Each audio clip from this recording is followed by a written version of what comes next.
गणानां त्वा गणपतिं हवामहे कविं कवीनामुपमश्रवस्तमम् ज्येष्ठराजं ब्रह्मणां ब्रह्मणस्पतः न शृण्वन्नोतिभिः सेदसा प्रणो देवी सरस्वती वाजेभिर्वाजिनीवती धीनामभित्र्यवतु आनो दिवो बृहतः पर्वतादा सरस्वती यजतागन्तु यज्ञम्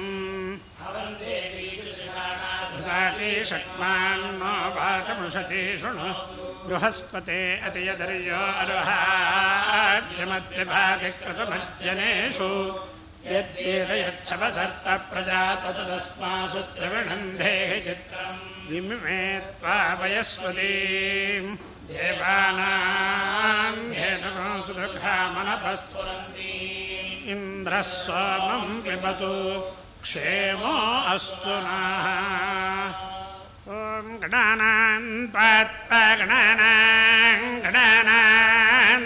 गणपतिं त्वा गणानां त्वा गणपतिम्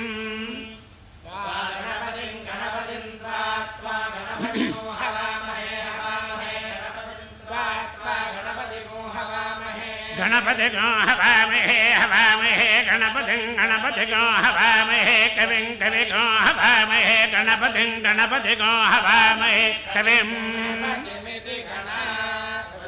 हवामहे कविं कविगो हवामहे कविं कवीनां कविगो हवामहे कवीनां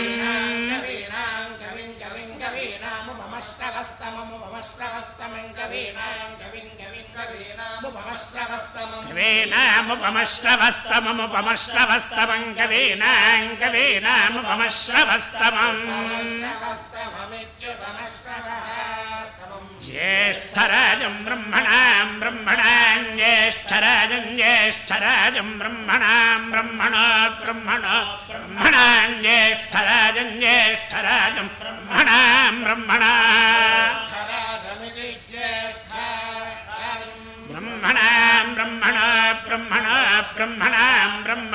ब्रह्मणस्पदे पदे ब्रह्मणस्पदे पतापदे ब्रह्मणस्पता पदे पतानो नापदे पतानः न शृण्वन्नोतिभिः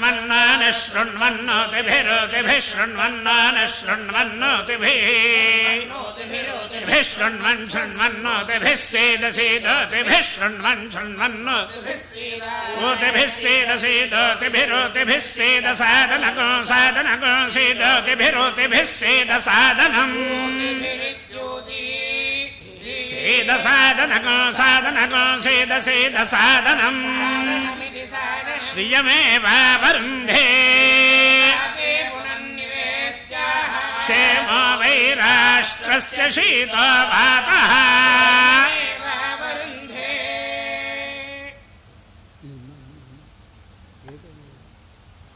या स्वमनसः सर्वार्थानामुपक्रमे यन्नत्वा कृतकृत्यास्यस्तन्नमामि गजाननम्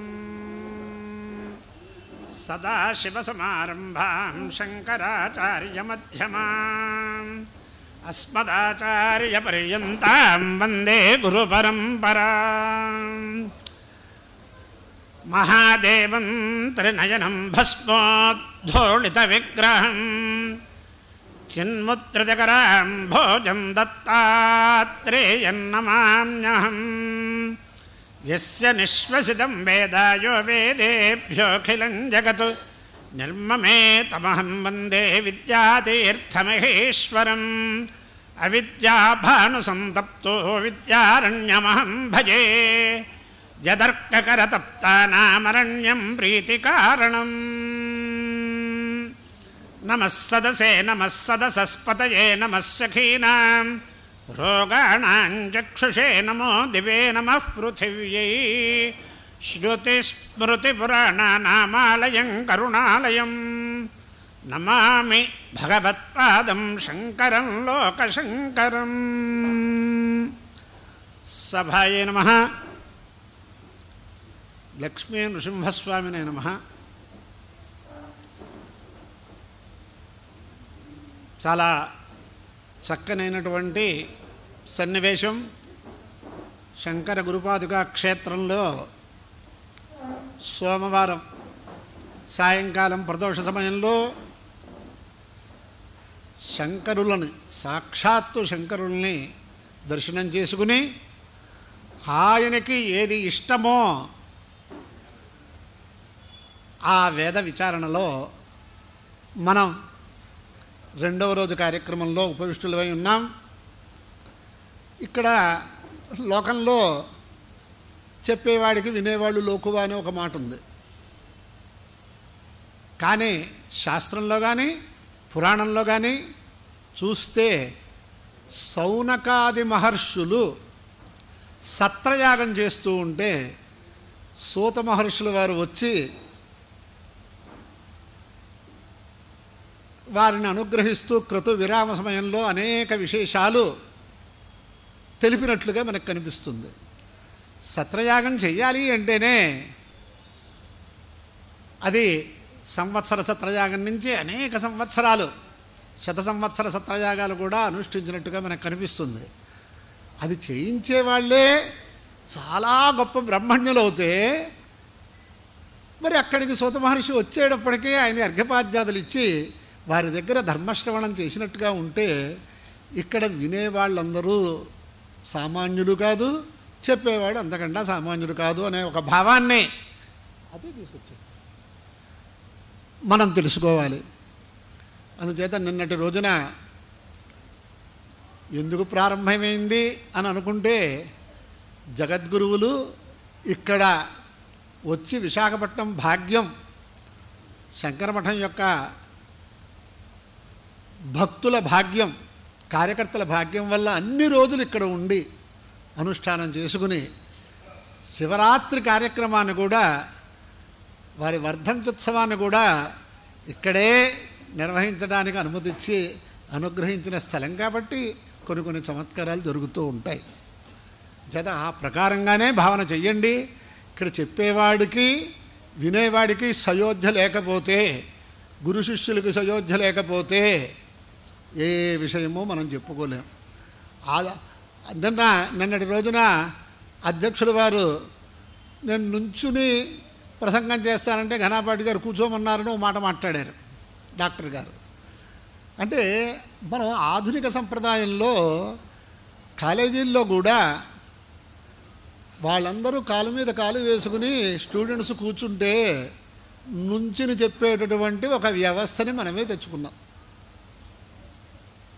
అది అలవాటైపోయింది. అందుచేత ఆ అలవాటు అన్ని చోట్ల చేయాలి అంటే నేనంటాను అవన్నీ లౌకికమైన భావజాలంతో నడుస్తున్నవి. ఆధ్యాత్మికంగా ఉన్నప్పుడు ఎవరినైనా పెద్దల్ని ఏ విషయం మాట్లాడుతూ ఉన్నా ఆ విషయం మీద లక్ష్యంతో వారిని ఉపవిష్టులుగా చేసి మనం వారి దగ్గర భక్తి శ్రద్ధలతో వినాలి అనేది కూడా నేను కొంచెం ప్రచారం చేస్తున్నాను. అంటే దీంట్లో ఉండేటటువంటి విషయములు, గుణదోషములు ఒకసారి సభాముఖంగా కనుక చెప్పినట్లయితే నాకు నాయనా నువ్వు చెప్పింది చిన్నవాడివి, నువ్వు చెప్పింది సరిపోదు, నువ్వు చెప్పింది బాగా ఉంది అనటానికి ఆత్మీయులు ఉన్నారు కాబట్టి చెప్తున్నాను. సరే, ఆ ప్రకరణం ఆ విషయంలో మనం ముగిస్తే నిన్నటి రోజున అల్పారంభ క్షేమకర అని కొంతవరకు వేద సప్తాహంలో వేదం గురించి కొన్ని విషయాలు చెప్పుకున్నాం. సరే, ఆ విషయాలు చెప్పడానికి ముందు పెద్దలు కూడా వేదం గురించి చెప్తూ చెప్పేవాడి యందు కొంచెం లక్ష్యం లేకపోతే జనం రారు అనే ఉద్దేశంతో చెప్పేవాడిని కూడా ప్రసిద్ధి చేస్తారు. అలాగే పెద్దలందరూ చెప్పారు. నిన్నటి రోజున వేదం యొక్క గొప్పతనాన్ని కొంతవరకు మనం చెప్పుకున్నాం. శత్రువుకి కూడా ఉపకారం చేసేది ఎవరు అంటే వేదోక్త కర్మానుష్ఠానం తప్ప, మహర్షులు తప్ప ఇంకోటి ఎవరు శత్రువులకు ఉపకారం చేయరు. అది మనం తెలుసుకోవాలి. అంటే మాకు ఎలాగా అది నిరూపణ అవుతుంది, మా మనస్సుకి ఎలా తెలుస్తున్నది ఆ శంక. ఏంటి మీరు ఇలా చెప్పేస్తున్నారు అని కూడా ప్రశ్న చేయొచ్చు ఎవరైనా, లేకపోతే మనస్సులో శంక రావచ్చు. పూర్తిగా మనం వేదతత్వాన్ని తెలుసుకోవటానికి కూర్చుంటే శ్రద్ధాభక్తులతో వేదఫలం సర్వై అనుభూయతే, వేదోక్త కర్మానుష్ఠాన ఫలం సర్వై అనుభూయతే ఇత్యర్థ. వేదఫలం అంటే వేదోక్త కర్మానుష్ఠాన ఫలం, వేదాధ్యయన ఫలం సర్వై అనుభూయతే. కానీ వేద ప్రాశస్త్యం ఏనకైనాపి సమీచీనతయా నజ్ఞాయతే. అంటే ఇది బాహుళ్యాన్ని అనుసరించి చెబుతున్నాను కాబట్టి, కానీ సర్వుల చేతను తెలియబడట్లేదనేది కాదు. ఇంకా వేదోక్త కర్మానుష్ఠాన ఫలం సర్వుల చేతను అనుభవింపబడుతోంది అనేది ఎలాగో తెలియదు. అది తెలిస్తే కదా వేద ప్రాశస్త్యం దగ్గరికి మనం వచ్చేది. అన్నట్లయితే వేద సేవాపి సమీచీనతయా ఏనకైనాపి నక్రియతే. మూడోది, 3 వాక్యాలు ఇవాళ చెప్పుకుందాం. నిన్న ఆస్తిక నాస్తిక శబ్ద నిర్వచనం కొంతసేపు చేసుకున్నాం మనం. ఆస్తికుడెవరు, నాస్తికుడెవరు, కొంచెం అంటే పూర్వపాఠ పరామర్శ అంటారు దీన్ని. పరామర్శ అంటే మామూలుగా లౌకికంగా పరామర్శకు ఎప్పుడు వెళ్ళాలి అనే పరామర్శలు కాదు. పూర్వ రోజు ఏం చెప్పుకున్నామో పూర్వరంగ ప్రసంగాయ నాటకీయస్య వస్తునః అని ఒక వాక్యం. ఆ ప్రకారంగా ఆస్తిక నాస్తిక శబ్ద నిర్వచనం చేసుకున్నాం. ఇంకా వేదాన్ని గురించి మనం తెలుసుకోవాలి అంటే లక్షణ ప్రమాణాభ్యాం వస్తుసిద్ధి అని విద్యారణ్య స్వామి వారు వేదభాష్యంలో మొట్టమొదటిగా ఏ విషయాన్ని చెప్పినా, ఏ వస్తువుని పొందినా, ఏ ఆత్మతత్వాన్ని పొందినా దానికి ఒక లక్షణం చెప్పాలి, ఒక ప్రమాణం చెప్పాలి. అది ముందు మనం ప్రారంభిస్తే ఈ లక్షణములు ప్రమాణములు, ఈ ప్రమాణముల్లో ప్రత్యక్ష అనుమాన ఉపమాన శాబ్ద భేదములు, అర్ధాపత్తి అనుపలబ్ధి ప్రమాణములు ఇవన్నీ చెబుతూ ఉంటే మనం ఏదైనా కొంచెం తెలుసుకుందామనే జిజ్ఞాసతో వచ్చిన వాళ్ళకి కూడా నిద్రా సమాధి స్థితి అనేది స్థితి కలుగుతుంది. అందుచేత మొట్టమొదటిగా నేను ప్రతిజ్ఞ చేసినటువంటి వేదోక్త కర్మానుష్ఠాన ఫలం సర్వై అనుభూయతే సర్వై నజ్ఞాయతే అని ఒక మాట మాట్లాడాను. అంటే ఎలాగండి ఇది అంటే మొట్టమొదట నేను చెప్పిన ప్రకారం ఏదో చెప్పేవాడు చెబుతున్నాడు, గంటసేపు ఇక్కడ కూర్చోవాలి అనే స్థితిలోకి వెళ్ళిపోతుంది మళ్ళీ వ్యవహారం.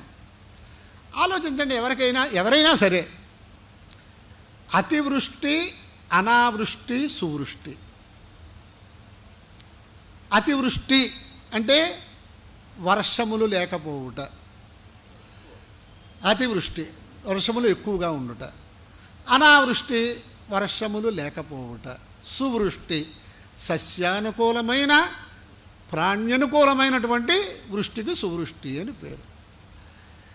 ఈ సువృష్టి అనేది ఎక్కడ వస్తుంది, ఎలా వస్తుంది అంటే అతివృష్టి ఇప్పుడు ఉత్తరాదిని చూస్తున్నాం. చిట్ట చివరికి మహానగరాల్లోనే ఉండాలి అనుకున్నప్పుడు ఎలాగైతే వాహనాలు కొనుక్కుంటామో పడవలు కూడా కొనుక్కోవాలన్నట్లుగా మహానగరాల్లో కూడా అతివృష్టి వల్ల వచ్చేటటువంటి విషయాలు చూస్తున్నాం. కానీ భగవద్గీత మీద ప్రమాణం చేసి చెబుతున్నాము అనే దృశ్యములు మనం దృశ్య మాధ్యముల ద్వారా చాలా చోట్ల చూసాం, ఒక చోటే కాదు. ఎప్పుడైనా సరే ప్రమాణం చేసి చెప్పేటప్పుడు భగవద్గీత మీద ప్రమాణం చేస్తున్నారు. సరే, భగవద్గీత శ్రీకృష్ణ పరమాత్మ ఉపదేశం చేశాడు అనే మాట ఒప్పుకుంటారు శ్రీకృష్ణ పరమాత్మ. కానీ ఏం ఉపదేశం చేశాడు? కంఠస్థం చేసేసామండి శ్లోకాలన్నీ. కానీ దాంట్లో ఏముంది అంటే అన్నాద్భవంతి భూతాని పర్జన్యాదన్న సంభవ, యజ్ఞాద్భవతి పర్జన్య యజ్ఞ కర్మ సముద్భవ అని మనకుంది. ఈ భూతములు సర్వప్రాణులు ఇలాంటప్పుడే మనం కొన్ని విశేషాలు తెలుసుకుంటూ ఉండాలి. భూతములు అంటే లోకంలో భూత శబ్దానికి అర్థం ఏమిటి అనేదాన్ని అర్థం చేసుకుంటే, అంటే ప్రకరణానికి అనుకూలమైనటువంటి అర్థాన్ని మనం చెప్పుకోవాలి. కానీ యౌగికార్థాన్ని విడిచిపెట్టవలసిన సందర్భాలు, రూఢ్యర్థాన్ని తీసుకోవాలి. కొన్ని చోట్ల రూఢ్యర్థాన్ని విడిచిపెట్టి యౌగికార్థాలు తీసుకోవాలి. కొన్ని చోట్ల త్వమగ్నే రుద్రో అసురో మహో దివః అనుంది. అగ్ని సర్వా దేవతాః యజ్ఞో వై విష్ణు రుద్రో వా ఏష యదగ్ని అని అగ్నికి, రుద్రుడికి, యజ్ఞమునకు, విష్ణువునకు భేదభావం లేదు అని చెప్తున్నారు. అటువంటి అగ్నికి, రుద్రుడికి అసుర అనే శబ్దం చేతను ఇక్కడ విశేషణంగా కనిపిస్తోంది. మరి ఏం చెప్పాలి అర్థం?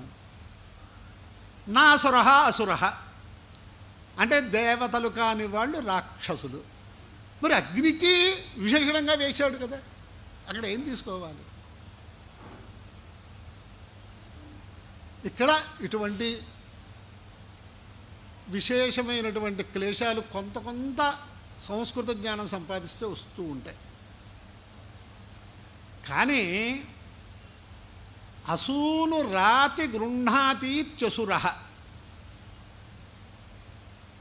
ప్రాణా వా అసవః తేషాం వా ఏతద్భాగధేయం అని అశ్వమేధ ప్రకరణంలో అసు శబ్దానికి ప్రాణములు అని వేదమే నిర్వచనం చేసింది. ఇక్కడ అగ్నికి విశేషణంగా తీసుకోవలసినప్పుడు ప్రాణశక్తిని ఉజ్జీవింపజేసేవాడు అగ్ని అని అర్థం తీసుకోవాలి. అంటే అది ఎలా కుదురుతుంది? అహం వైశ్వానరో భూత్వా ప్రాణినాం దేహమాశ్రితః. మన అందరిలో కూడా వైశ్వానర అగ్ని అనే నామధేయంతో ఒక ఆయన ఉన్నాడు. ఆయన ఈ ప్రాణశక్తిని ఉజ్జీవింపచేస్తూ ఉంటాడు. అందుకోసమే ప్రాణాహుతులు అని ఒక పేరు పెట్టారు. ఆ అగ్నిలో వేసే ఆహుతులకి ప్రాణాహుతులు అని పేరు పెట్టారు. అందుచేత అలాగే ఇక్కడ భూత శబ్దానికి నిర్వచనం మనం అభిషేకాలకి వెళ్ళినప్పుడు అక్కడ ఉండేటటువంటి వశిష్ఠుల వారు తతో భూత ప్రేత పిశాచ బద్ధ బ్రహ్మరాక్షస అని ఇంతంతా చెప్తూ ఉంటారు. అంటే ఆ భూత శబ్దానికి అర్థం వేరు. ఆకాశాత్పతితంతోయమని ఆకాశాది ఆకాశాది పంచభూతములు అంటే మనం ఇక్కడ ఇలా ఉన్నాము అంటే ఆ పంచభూతములు మనలో లేకపోతే మనం ఉన్నాం. ఇక్కడ భూత శబ్దానికి అర్థం వేరు. భూతం వర్తమానం భవిష్యత్తు అన్నప్పుడు భూతకాలము, భవిష్యత్కాలము, వర్తమాన కాలము అన్నప్పుడు భూత శబ్దానికి అర్థం వేరు. భూతం సిద్ధం వస్తు అనే దగ్గర అర్థం వేరు. చేత ఇలా మనం అర్థం చేసుకోవాలి. అంటే ఇక్కడ గబుక్కుని ఏదో మనకి దృశ్య మాధ్యమాల ద్వారా భగవద్గీత నేర్పిస్తున్నారు కాబట్టి అన్నాద్భవంతి భూతాని అంటే అయ్య బాబోయ్ అన్నం వల్ల భూతాలు ఉత్పత్తున్నాయా అంటే ఇక్కడ ప్రాణులు అని అర్థం. మరి అన్నం ఎలాగొస్తుంది లోకంలో? అన్నం అంటే అన్నోపలక్షితమైనటువంటి ద్రవ్యములు అన్నీ కూడా వచ్చేస్తాయి, జలద్రవ్యాలు అన్నీ కూడా. పర్జన్యాదన్న సంభవ, పర్జన్యుడి వల్ల, సువృష్టి వల్ల అన్న సమృద్ధి కలుగుతుంది లోకంలో. ఇప్పుడు ఈ ప్రకారంగా మనం తెలుసుకుంటే ఆ సువృష్టి ఎలా వస్తుందండి? యజ్ఞాద్భవతి పర్జన్య. యజ్ఞ కర్మ సముద్భవ. పర్జన్యుడు సువృష్టి రూపంగా మనల్ని అనుగ్రహించాలి అంటే వేదోక్త కర్మానుష్ఠానం వల్లే అది సాధ్యమవుతుంది అనేది మనం తెలుసుకుంటే ఆ సువృష్టికి కారణమైనటువంటి యజ్ఞయాగాది క్రతువులకు కారణం ఏమిటి? కారణ అన్వేషణం. కర్మ బ్రహ్మోద్భవం విద్ధి నిన్న మనం అనుకున్నాం. అందుచేత మొత్తం మీద సువృష్టి రావాలి అంటే వేదోక్త కర్మానుష్ఠానమే ఆవశ్యకము. అంటే ఇంకొక ప్రశ్న ఉంది. ఏదో భారతదేశంలో ఎవరో కొంతమంది చేస్తారు, మరి ప్రపంచంలో అందరికీ దీనివల్ల ఏమిటి ఫలం అని అంటారు. ఇప్పుడు మనకి అన్ని ఇంద్రియములకు బలం కావాలి అంటే ఆ ఇంద్రియముల దగ్గరికి వెళ్ళి అన్నం మద్దనా చేస్తున్నామా? ఈ ముఖ బలం చేతను అన్నం తీసుకున్న దానివల్ల ఆ ఇంద్రియములకి పటుత్వం వస్తుందా? ఎవరైనా సరే ఆలోచించండి. అందుచేత ఎక్కడ చేశారనేది కాదు, ఇంత శరీరాన్ని ఎలా కాపాడుతుందో భారతదేశంలో ఉండేటటువంటి అనుష్ఠానం వల్ల సర్వ ప్రపంచానికి ఉపకారం అని మనం ఈ ప్రకారంగా తెలుసుకోవాలి. ప్రపంచ ఉపద్రవములు రాకుండా కూడా మన మహర్షులు అనేక విధానాలు చెప్పున్నారు. అంటే మరి అవన్నీ చేస్తుంటే ఇంకా ఎందుకు వస్తున్నాయండి అన్నారు. మనం కూడా మన వైపు ఇన్ని ఎండలు లేవండి, ఎండలు ఎందుకని అమ్మగారు చాలామంది అడిగారు, వృద్ధులు మా అమ్మగారులు. అంటే ఇవన్నీ మనం పెద్ద విశేషాలు ఆలోచించక్కర్లేదండి. పాపం పెరిగితే తాపం పెరుగుతుంది. లోకంలో పాపం పెరిగిపోతుంది, తాపం పెరుగుతుంది. అందుచేత ఆ పాపాన్ని పోగొట్టేటటువంటి విధానంగా మనం కార్యక్రమాలు చేయట్లేదని మనం అర్థం చేసుకోవాలి. ఎవరైనా సరే అంటే ఏమిటి? అనేకం ఎవరికి వాళ్ళకి తెలుసు. 3 తరాలు చూసిన వాళ్ళకి వాళ్ళ చిన్నతనంలో లోకం ఎలా ఉంది, మధ్యలో ఎలా ఉంది, ఇప్పుడు ఎలా ఉంది వాళ్ళకి తెలిసిపోతుందిగా. ఎన్నెన్ని రకాలుగా రాజీ పడి బతుకుతున్నారో తెలుస్తుంది కదా. సుఖ సాధనాలు పెరిగినా మా చిన్నతనంలో మా ఇంట్లో కరెంటు లేదు. మరి ఇవాళ ఏసీలు అవన్నీ వచ్చినా సరే సుఖ సాధనాలు పెరిగినా సుఖం ఎందుకు లేదో తెలుస్తుందిగా. ఇలా మనం అర్థం చేసుకోవాలి. అందుచేత అంటే కాదండి మరి ఈయన ఫలానా శాస్త్రి గారు చాలా విశేషంగా అనుష్ఠానం చేస్తారు కదా, ఆయనకి ఎందుకు వచ్చింది అన్నారు. అంటే సంఘకృత ఉపద్రవాలు సంఘంలో ఉన్న వాళ్ళందరూ అనుభవించాలి. సంఘజాహ దేశకాలస్థాహ తాపత్రయ సముత్థితాహ. ఎన్ని రకాలుగా రోగాలు వస్తాయి అన్నారు. ముందు సంఘకృతమైన ఉపద్రవాలు అక్కడ ఎవరైనా అనుభవించవలసిందే. ఆ రైల్లో ఎవరుంటే అందరూ అనుభవించవలసిందే. ఒక్కొక్క ప్రదేశంలో ఒక్కొక్క కాలంలో కొన్ని వస్తూ ఉంటాయి. సంఘజాహ దేశకాలస్థాహ తాపత్రయ సముత్థితాహ. ఇక్కడ మన తాపత్రయాల వల్ల వచ్చేటటువంటివి కొన్ని. అంచేత సంఘంలో ఉన్నందువల్ల మనం అనుభవించాలి. సంఘంలో ఉంటున్నాం కాబట్టి, సంఘజీవులం కాబట్టి. అంటే సంఘజీవులం కావాలి. సంఘంతో ఎంతవరకు అవసరం ఉంటే అంతవరకు సంఘాన్ని పట్టుకుని మనం ఆధ్యాత్మికంలో ఉన్న వాళ్ళకి ఎక్కువ బాధించవు. దాంట్లో మినహాయింపులు ఉంటాయి మనం ఆలోచన చేస్తే. అంచేత మొత్తం మీద సంఘకృత మనం ఒక చీమ కరిస్తే ఆ చీమను గబుక్కుని తీసి అలా వదిలేస్తాం, కానీ తతిమా చీమలని పోవడానికి తగ్గ మార్గం చూసేస్తాం. అది సంఘకృతమైన. చీమలన్నీ మన కుట్రల. ఒక చీమ కుట్టినందుకు ఆ సంఘాన్ని మనం ఇబ్బంది పెట్టిస్తున్నాం. ఇలాంటి అనేక రకాలైన హింసలు కూడా మనకు వేదంలో చెప్తూ ఉంటారు. అంచేత ఆ ప్రకారంగా మనం ఆలోచన చేసినట్లయితే వేదోక్త కర్మానుష్ఠానం వల్ల మనుష్యులకి ప్రాణులకి సర్వ ప్రాణులకి సుఖ సంతోషాలు కలుగుతాయి అనేది మనం ఇక్కడ చెప్పుకుంటే, ఇప్పుడు ఎందుకు జరగట్లేదు అంటే యక్షానురూపో బలిహి రుద్రాధ్యాయీ వసేద్యత్ర గ్రామేవా నగరేపివా. ఒక్క రుద్రాధ్యయం చేసేవాడు వాడొచ్చి మైకులో చెప్పక్కర్లా, ఎక్కడికో వచ్చి శాలవాలో వేసుకు చెప్పక్కర్లా.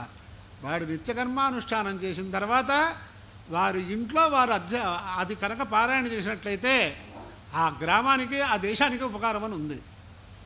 ఇదివరకు అనేక మంది మహనీయులు ఉపనయనం అయిన వాళ్ళు వేదాధ్యయనం చేయకపోయినా శతరుద్రీయమైనా పారాయణ చేయాలి అనేవాళ్ళు చాలామంది ఉండేవారు మా చిన్నతనంలో కూడా.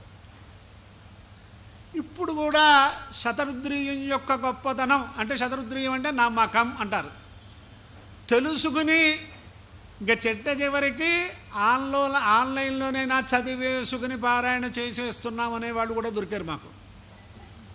కానీ ఏది ఏ ప్రకారంగా ఎవరు ఏ నియమాలతో అధ్యయనం చేయమని చెప్పారో వాళ్ళ వల్లే ఉపకారం జరుగుతుంది తప్ప స్వేచ్ఛగా చేస్తే మాత్రం రాదు.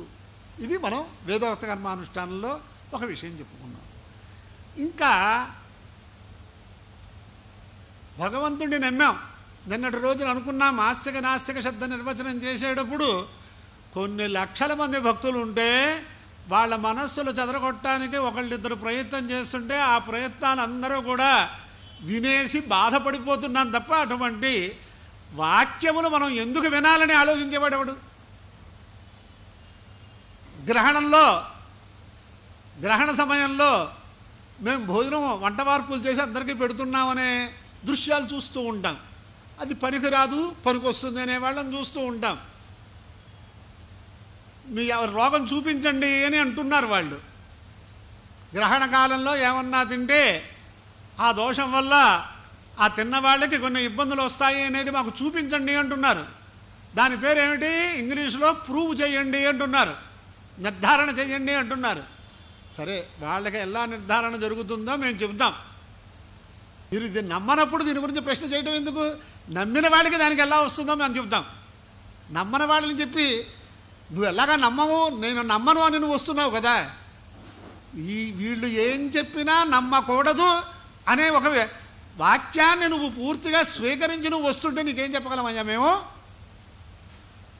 నమ్మేవాడికి దాంట్లో ఉండే విషయాలు చెబుతాం. సరే, నమ్మని వాళ్ళని కూడా సమాధానపరచకపోతే మన వాళ్ళందరినీ కూడా వాడు పాయజం చేసేసి దీంట్లో ఏమీ లేదని చెప్పే స్థితి కూడా లోకంలో కనిపిస్తోంది.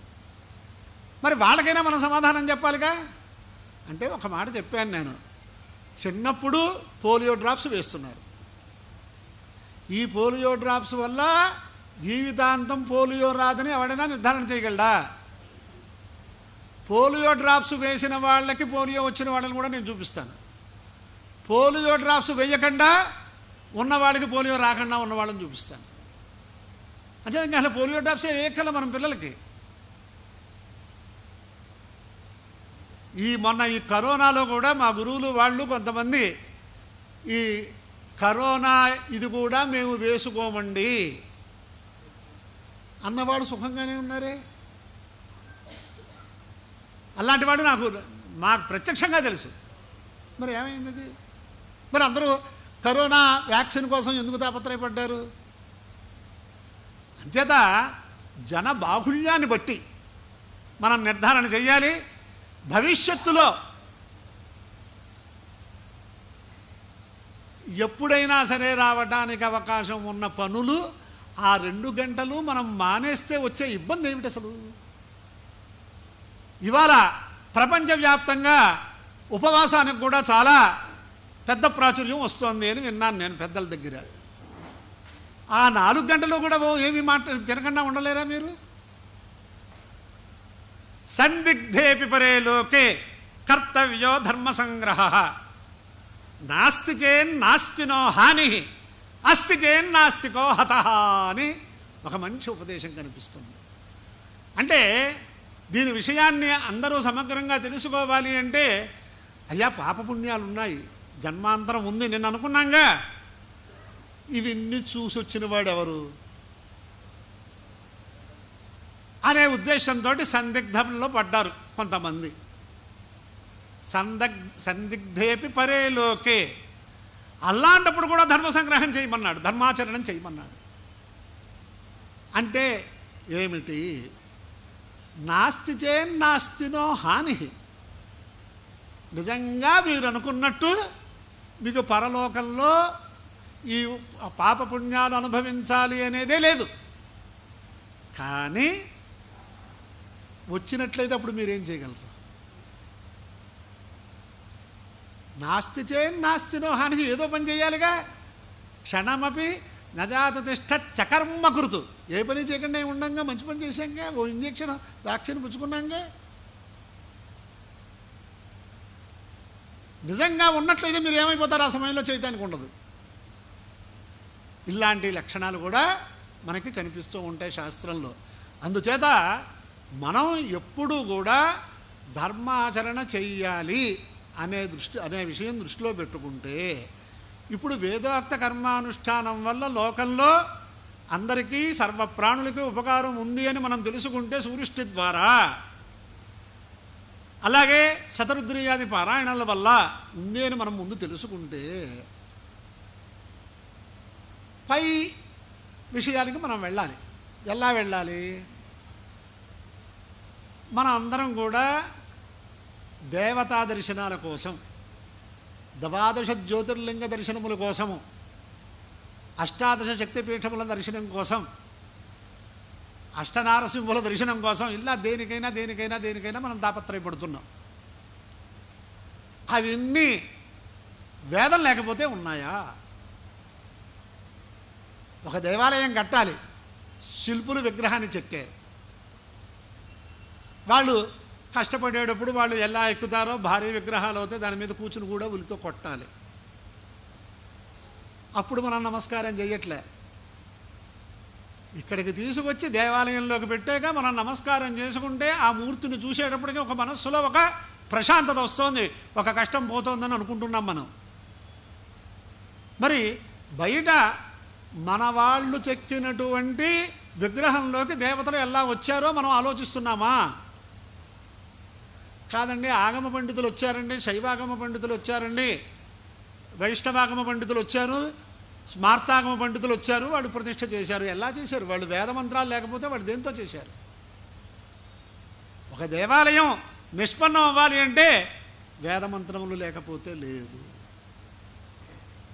తర్వాత దాంట్లో ఇంకా విశేషం తెలుసుకోవాలి అంటే, కాదండి నృసింహస్వామి స్వయంభువు కదండి, కనకమహాలక్ష్మి అమ్మవారు స్వయంభువుగా అక్కడ ఉంది కదండి, ద్వాదశ జ్యోతిర్లింగాలు ఎవరు ప్రతిష్ఠ చేశారండి అనే మాటలు కూడా మనం వింటూ ఉంటాం. ఆయా విగ్రహాలు స్వయంభువులుగా మనకు వచ్చినా తర్వాత అర్చన చెయ్యాలి అంటే వేదమంత్రం లేకపోతే ఏం చేస్తారు? అంటే ఇవాళ ఎవరు దేవాలయానికి వెళ్ళినా, ఎవరు దేవాలయ ప్రతిష్ఠ చేసినా, ఎవరు దేవాలయంలో అర్చన చేసినా వేదమంత్రాలు లేకపోతే ఏమీ లేదు. ఇది మనం తెలుసుకోవాలా అక్కర్లేదా? మరి ఈ ఫలం మనం అనుభవిస్తున్నాంగా. అంటే వేదమే శరణ్యం. అంటే ఏమైంది? నేను ఇందాకన్నాగా వేదోక్త కర్మానుష్ఠాన ఫలం అందరూ అనుభవిస్తున్నారు, వేదం గురించి తెలుసుకోవట్లేదంటే దీనికి వేదం కారణమని మనకు తెలుస్తుందా? ప్రశ్న చేసుకోండి ఎవరికి వాళ్ళు. ఇవాళ మనం బజార్లో కొన్ని వస్తువులు కొంటున్నాం, నివేదన వస్తువులు, పళ్ళే తీసుకొచ్చాం. ఆ పళ్ళని చూసిన వెంటనే నమస్కారం చేయట్లే, గుళ్ళోకి తీసుకువచ్చి అక్కడ నివేదన చేశాక కళ్ళకు అద్దుకుని ప్రసాదం స్వీకరిస్తున్నాం. అంటే మీరు తీసుకొచ్చిన పళ్ళే అది మళ్ళీ మీరు ప్రసాదంగా స్వీకరిస్తున్నారు. ఎలా స్వీకరిస్తున్నారు?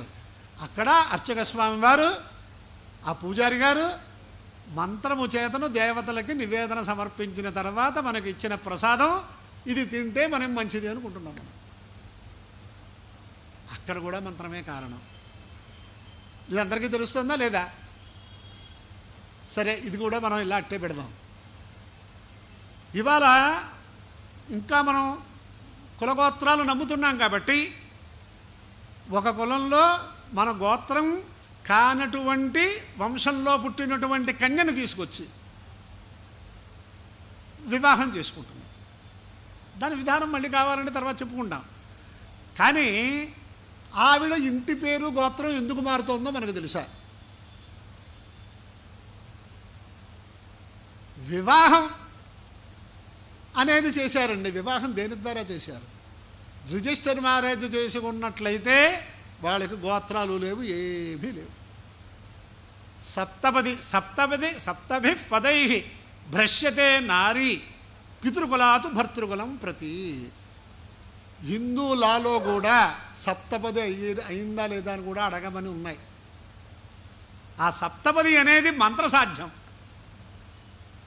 అంటే ఒక అమ్మగారు వాళ్ళ ఏ వంశంలో పుట్టిందో ఆ వంశంలోంచి ఇక్కడికి వచ్చి ఆ పురుడు పుణ్యాలకి కూడా నిష్కృతి చేసుకుని ఇక్కడ పుడుతోంది, ఇక్కడ ఈ పురుడు పుణ్యాలు స్వీకరిస్తూ ఈ వంశంలో వంశోద్ధారకురాలాగా ఉంటోంది అంటే కారణం మంత్రం.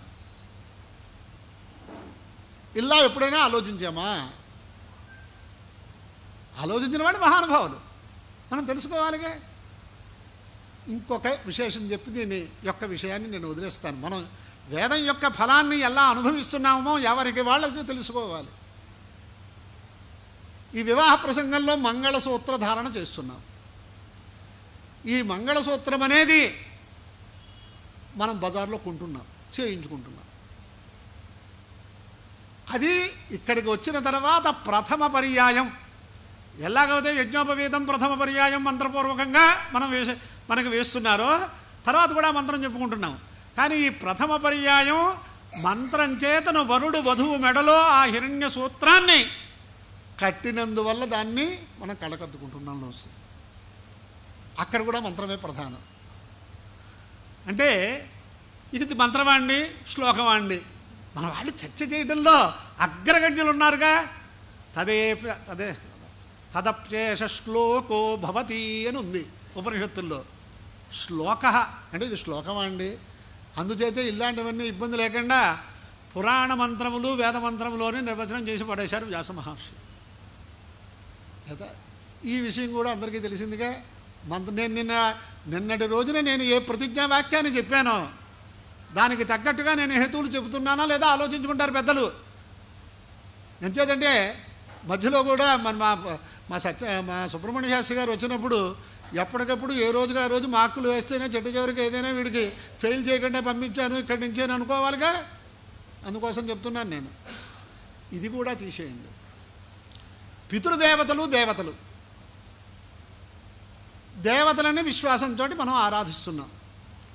వరలక్ష్మీ వ్రతము లేదా గణపతి వ్రతము ఇలా అనేక సిద్ధ వినాయక వ్రతము ఇలా అనేకం చేస్తున్నాం.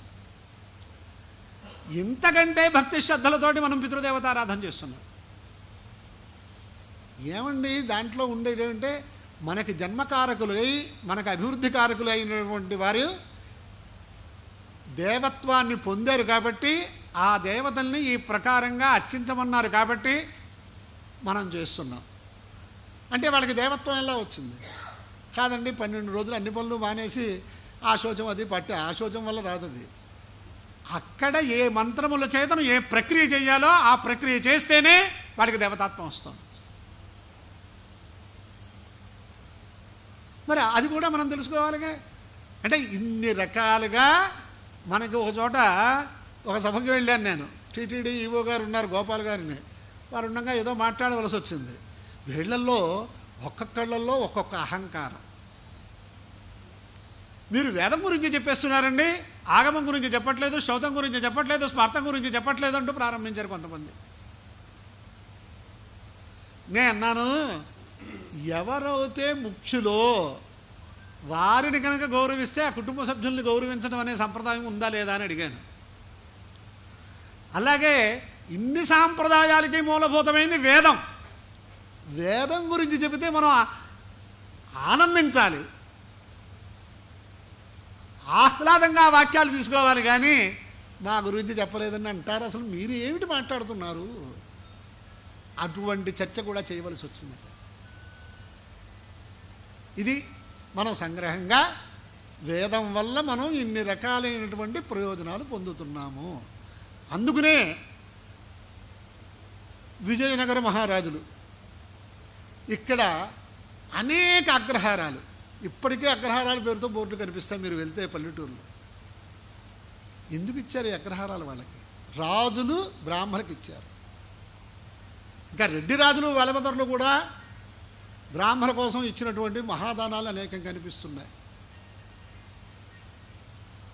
అంటే వేదం కోసం ఇచ్చారు. వాళ్ళైనా తెలుగు తక్కువ వాళ్ళ అంతంత సామ్రాజ్యాల్ని పరిపాలించిన వాళ్ళు వీళ్ళకి ఏమన్నా ఊరికే ధారాదత్తం చేస్తున్నారా? ఇది కూడా ఎవరికీ తెలియదు. ఒకళ్ళు ఏదో అంటారు, దాని ప్రకారం మనందరం మాట్లాడేస్తాం. అంటే లోకంలో చిన్నప్పుడు ఇప్పుడు తెలుగు మీడియం కూడా పోతుంది కదా. అంటే ఇదిగో పులి అని ఎవడైనా అంటే అదిగో తోక, అదే దున్నపోతు ఈనింది అంటే దోణ కట్టేయండి రా బాబు, గమ్ముని పాలు తాగేస్తుంది, మళ్ళీ జున్ను పాలు తెచ్చుకోవాలనుకునే వాళ్ళు. ఎవడికి వాడికి ఆలోచన కావాలి.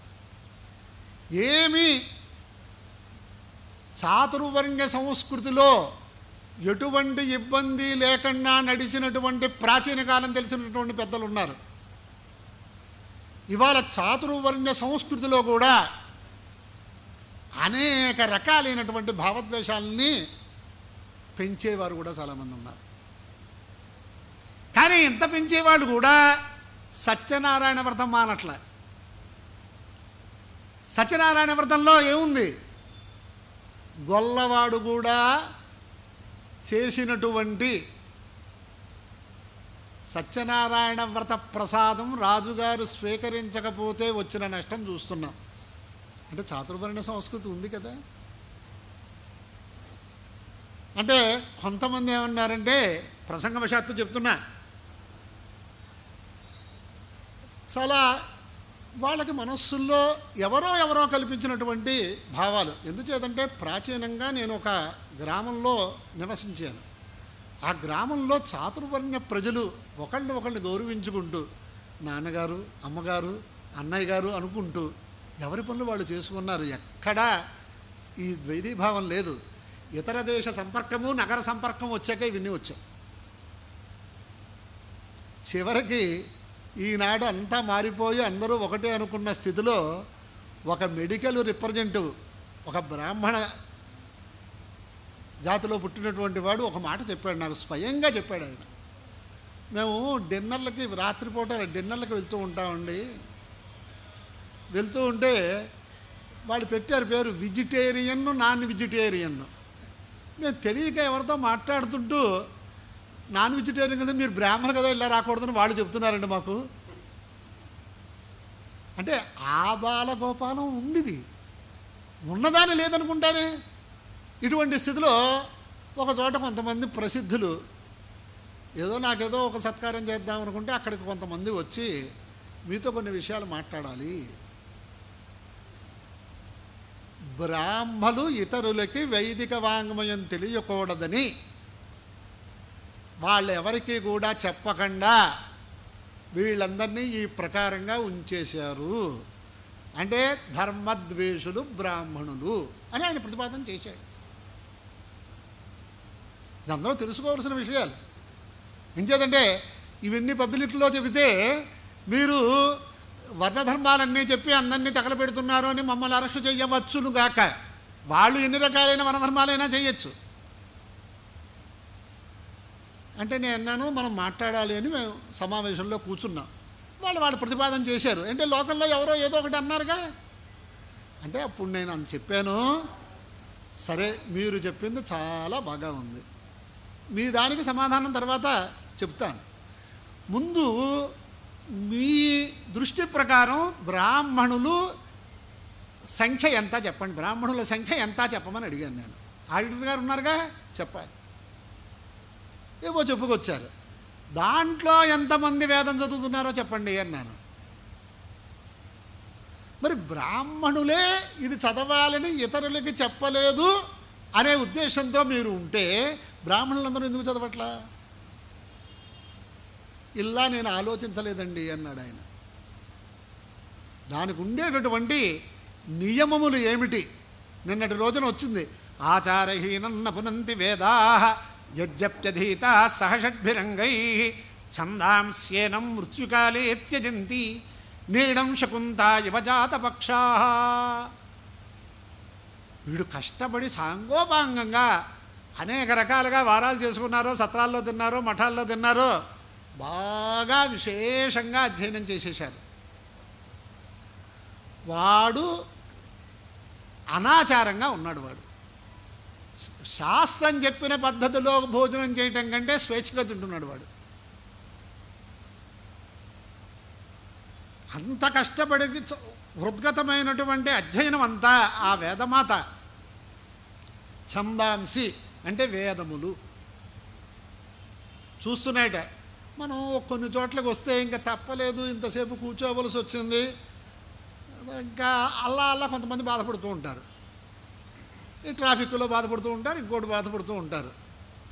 అలాగే ఆ వేదమాత నన్ను నువ్వు రక్షించి అధ్యాపనాదులతోటి లోకానికి ఉపకారం చేయమని నిన్ను నేను వచ్చి ఆశ్రయిస్తే నువ్వు అనాచారం చేసావు కాబట్టి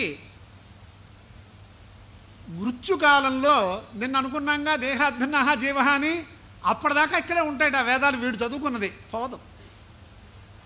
అప్పుడు ఆ లింగ శరీరాన్ని, ఈ శరీరాన్ని విడిచిపెట్టి లింగ శరీరం ద్వారా వెళ్ళేటప్పుడు తప్పుకుంటాయట. ఇది వేదాంత శాస్త్ర మర్యాదలు తెలిసిన వాళ్ళందరికీ తెలుసు. లింగ శరీరాన్ని ఏమేమి ఆశ్రయిస్తాయి అనేది మనకు తెలుసు కదా. అలా ఆలోచన చేసినట్లయితే ఛందాంస్యేనం మృత్యుకాలే త్యజంతి నీడం శకుంతా యువజాత పక్షాః. అంటే పక్షులు ఏ ప్రకారంగా అవి గుడ్లు పొదిగి పిల్లలు అయ్యేదాకానే, రెక్కలు వచ్చేదాకానే ఆ తల్లి తీసుకొచ్చి ఆహారం ఇస్తుందట. తర్వాత స్వేచ్ఛగా ఎగిరిపోతాయి. అలాగే ఈ వేదాలన్నీ కూడా వీడికి ఉపకరించకుండా అవి వెళ్ళిపోతాయి. అంటే ఇంత కష్టపడి చదువుకున్నటువంటి బ్రాహ్మణోత్తములు ఏదో భ్రమ ప్రమాదాల వల్ల అనాచారం చేస్తేనే పోతుంది. ఇప్పుడు బ్రాహ్మణులు ఎంతమంది చదువుతున్నారో ఎందుకు మీరు ఆలోచించలేదు అని అడిగాను నేను.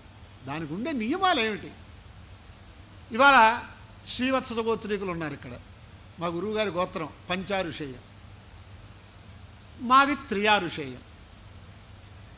ఈ త్రియారుషేయానికి పంచారుషేయానికి హోమ విధానంలో చాలా తేడా ఉంది. ఇది ఎవరికైనా తెలుసా? ఔర్వో గౌతమో భారద్వాజ. గౌతమ గోత్రీకులకి, భారద్వాజ గోత్రీకులకి, శ్రీవత్స గోత్రీకులకి కొన్ని తేడాలు ఉన్నాయి. ఆత్రేయాయ ప్రథమాయ హిరణ్యం దదాతి. ఆత్రేయ గోత్రుడికి కొన్ని విశేషాలు ఉన్నాయి.